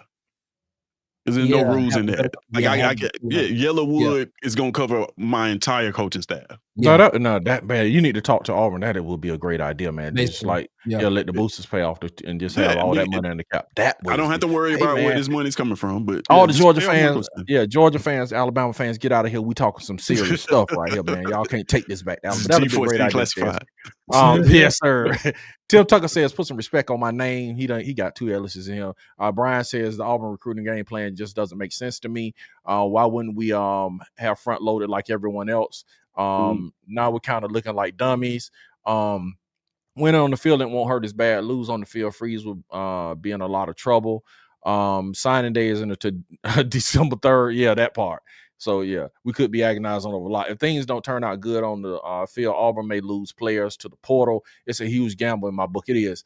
The biggest mistake we made was hiring a baseball player as AD again, who hired Hugh Freeze. Golly, boy, y'all rough, man. Alan Berry said, I'm so confused when Auburn fans talk about how AU's playing by the rules because they're getting legal advice as if these other schools don't have lawyers. That's Alan, me and you on the same bus right there, Alan. I'm not disagreeing with you there. Yeah, Jermaine Mims says, what's up, Jermaine? How you doing, man? What about the teams that have a bunch of seniors and juniors leaving soon to open up cap space? That part too. Yeah. We can't say Bill, we don't say that word over here, but hey, you know what I'm saying? We're glad you came over. Yeah. You know can't do it, William. The guy above you, Jermaine Mims, is an Alabama fan too. We can't do that, man. Glad you're here, Bill. Really, if things go good this year, we will be top 15 class. If we do bad, it won't. Yeah, okay. Robert Smith in the house. What's up, Robert? Please, like Ted says, we have to recruit our roster again with Coleman and others, etc. Yes. Tell Auburn stop being so cheap. If you want to if you play, you got to pay. Yeah, I don't think they're being cheap. What's up, CJ? J DeZure? CJ. What's happening? 6 strings warm. Hey guys, I agree with Tez. Our team is young, and I'm putting the players I want to keep under the cap. They also did already have to give them more money to stay out of the portal this past spring. Yes. I thought y'all were just spending too much money for Hughes golfing trips. Nice. Just winning it will come. Yeah, I agree. I'm fascinated by these multi-year deals, though. That makes sense to me. Yes, multi-year deals is going to be a big answer. I think that's what we're doing is right to keep players and recruit under the cap. Trevor Thornton, what's up? Yes. Trevor. What's up? There is no clear-cut rules. People are getting an advantage. Yeah, it seems, and that's what he's saying they are, and then we don't know. That's the whole thing. Is a lot of unknown. This one right here. This is okay. Is go ahead, Nick. Catch us up. This is it. No, he's saying marketing agencies is the secret sauce. Other programs have already linked with such agencies this summer, and the results show. That's the part. That's what PlayFly's for. But they ain't you. I don't know what's going on. That's literally what they're for. And we, like, come on, bro. Like, and we sitting here having this conversation. Like, shout out to Jermaine. That was it. That right there was it, man. Yes, our guys need to be under the cap. All right, man. Okay, Bubba. Bubba said, man, hopping back in. No NIL offers to high school kids. To high school kids matter right now. High school kids cannot sign the NIL deals affiliated with schools. If the school is involved in facilitating the NIL deal, that money is now against the cap. But that is for, but those are for in-house Those are for in-house collectives. Those are for collectives that are controlled by the athletic department. Right. That's not third-party collectives, though. There's two different collectives. Those are the in-house collectives that's controlled by the athletic department, and then a third-party collectives like Own the Victory that has nothing to do with the university. Guaranteed, and therefore goes underneath the rev share cap. The only way NIL doesn't go under your cap is if the kid goes and gets the NIL without school involvement. What up, at Bubba? How's the old man doing? They're talking about he's good. Appreciate you asking. That's what I'm talking about. Scott Anderson. Scott Anderson said, "How can Auburn not be in top 50 recruiting?" Well, we not right now. It's easy. It's nuanced. Yeah, we haven't been able to promise these good players a solid figure. Yeah. Yep. Freeze playing too much golf. Oh God. Miss CJ, what up, man? If more money can make a junior leave your team whom you recruited, then your culture isn't that strong. Man, like I said, bro, Georgia, that's how much money. It depends on how much money, dog. You gotta think, man. Carson Beck jumped to $4 million, bro. Who wouldn't leave for that? Yeah, hit the like button, man. Yeah, Cam Proctor, man, was on 2 rosters in 5 months. He was. Scott Anderson said Auburn ain't making the playoffs. He said losses to Bama, Georgia. We don't even play LSU this year. Come on, man. Do better. Come on, Scott. Yeah, Scott, if you go come to Flames, man. At least have the right teams we play, Scott. Come on now. That's some LSU this year, my guy. Yeah, that's some Alabama hate. We only respect. That's some Alabama hate. But it's just like y'all gonna lose to LSU and we don't even play. We respect accurate slander in the Auburn family, man. Don't just be saying stuff. These new deals. Shout out to Scott, man. Go ahead. Shout out to Asia. She said these new deals definitely level the playing field. Yeah. I think hopefully we'll see that happen. Tim Tucker, what up? Saying what's up to Asia, saying what's up to Huggy, saying what's up to Huggy. And Jimmy Wash comes in and let us know that our 5-star long snapper, baby. Yes, what I'm talking about. I'm telling you, the snap from the center to the quarterback and the long snap is important. It is important. We need it. If he a 5-star, I'm with it.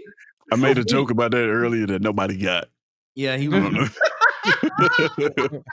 Hey, you gotta say it again, Ted. You gotta say it again. So we got a 5-star guy that's gonna be snapping balls to Cock.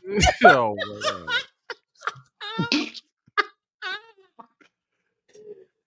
I'm sorry, it's funny. It's hilarious. It's hilarious, man. Cut it off.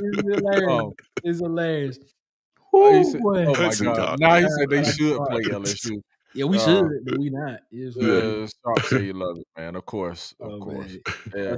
I thought your NIL deal can't be performance based unless they change something I wasn't aware of, man. Yeah, it can't be performance based. It can't be. You're right. It can't. Yeah, it can't. It can't be performance based, man. Okay, all right. Scott got the IQ of a squirrel with that. Well, come on, man. Wow. Come on, man. We can't. Come on, man. Come on, man. Tim, let's not do that. Let's do that, Tim. AD got caught with his pants down and needs to pivot fast. Okay. Maybe some truth in that. Who knows? Okay. Righteously, bro. You hand me multi-millions. I'm probably switching on AU and FSU. You ever candy coated an old school lat? Nah, I ain't never did that, bro. No, bro. We flip flop them colors, man. Yeah. And no, Tim. No. Scott Brain still in 2016. Last time we played that collection of teams, that is true. And he said something about Scott still listening to Silento. Man, come on, man. Not whipping and nay. Come on, man. That's hilarious. People still do it though. You know, Scott for sure got a Facebook page. I got a Facebook page. What's wrong with that? See, Scott, you got to be accurate, man, or this kind of stuff happens. Yeah, it does, man. You gonna get avalanche here, bro. You brought this on yourself. Yeah, he did, man. We sorry you did. You know what I'm saying? He said an active Facebook page. I got an active Facebook page. What are you talking about? I think this show is being broadcast to Facebook right now. Yes, man. Oh, man. Oh, man. Here we come. Look at this. Who is this? This is dang. Auburn still got fans. Yes, we still got fans right here, bro. How creative. Yes. Okay, we about to get out of here, man. But yeah, Scott Facebook more active than Bubbles. Oh my God. Serious side shows freeze cancer treatment going. He says it's going well, man. Yeah, he says it's going well. He says numbers are down, and they're gonna look at it through the season and then do a reassessment in January. So he's appreciate that, Scott. Nick Yep. Frazier, where can they find you, man? You can find me right here. This is great, man. You can find me right here. Water Cooler Talk Sports at Coolest Pod 23 on YouTube. That's where you can find me at, and on Twitter at Coolest Pod 23. Go over there and subscribe, man. Go to the search button and type in Water Cooler Talk Sports on YouTube and give us a subscribe, man. We are trying to hit 700 subscribers before the season starts. So help a brother out. You know what I'm saying? Help us out. We're trying to get there. And then, of course, over on Twitter, man, go follow us on Twitter at Coolest Pod 23. We go live Monday, Wednesdays, and Fridays on Water Cooler Talk Sports. We will go live Tuesday because that's this week, because SEC Media Days is this week, and that's the day that Auburn will be there. So we'll be going live Monday, Tuesday, Wednesday, and Friday this week. So we appreciate y'all so much, man. Continue to rock with us, man. Water Cooler Talk Sports. Thank you, man. Excellent insight, man. Appreciate you, Nick. Tez, where can they find you, Tez? What's happening, man? You can find me on YouTube here at It's SEC Season. You can go subscribe to my channel. Got content coming soon.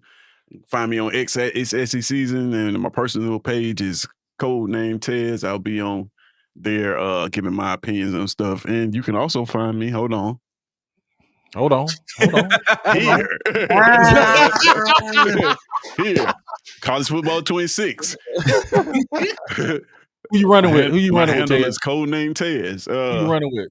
Right now, we in the league, and Auburn was already picked, so I end up going with Texas A&M.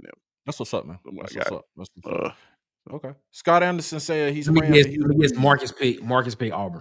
Yeah, of course. I wish you guys still had Gus. Do you? No, we're good. We're good. Yeah, we're good on that. Yo, DC, before y'all go, okay, you got a message for us. Okay. I heard Golf Issues Cure should have one of you guys on the show, man. Anytime, just reach out to us, man. Just reach out. You know I am. I'm DC Wolf at Auburn_Addicts and at Auburn_Addicts-TV on YouTube. FYI, I like y'all content. Keep it up. Appreciate that, Jermaine, man. Yeah, appreciate that, Jermaine. Yeah, appreciate that. Sharpshooter says subscribe to all the channels and hit the like button. Yes, subscribe to Sharpshooter's Pod, Sharpshooter Sports Talk, and SEC Season, and Water Cooler Talk Sports. I'm getting tongue tied. Hey there, BDB Sports. All right. And we are, man, that was a good conversation. Awesome conversation, guys. Y'all brought a lot of insight, man. Ted's still in my thoughts, man. Awesome, man. And we'll see y'all guys next week, and we will say War Eagle.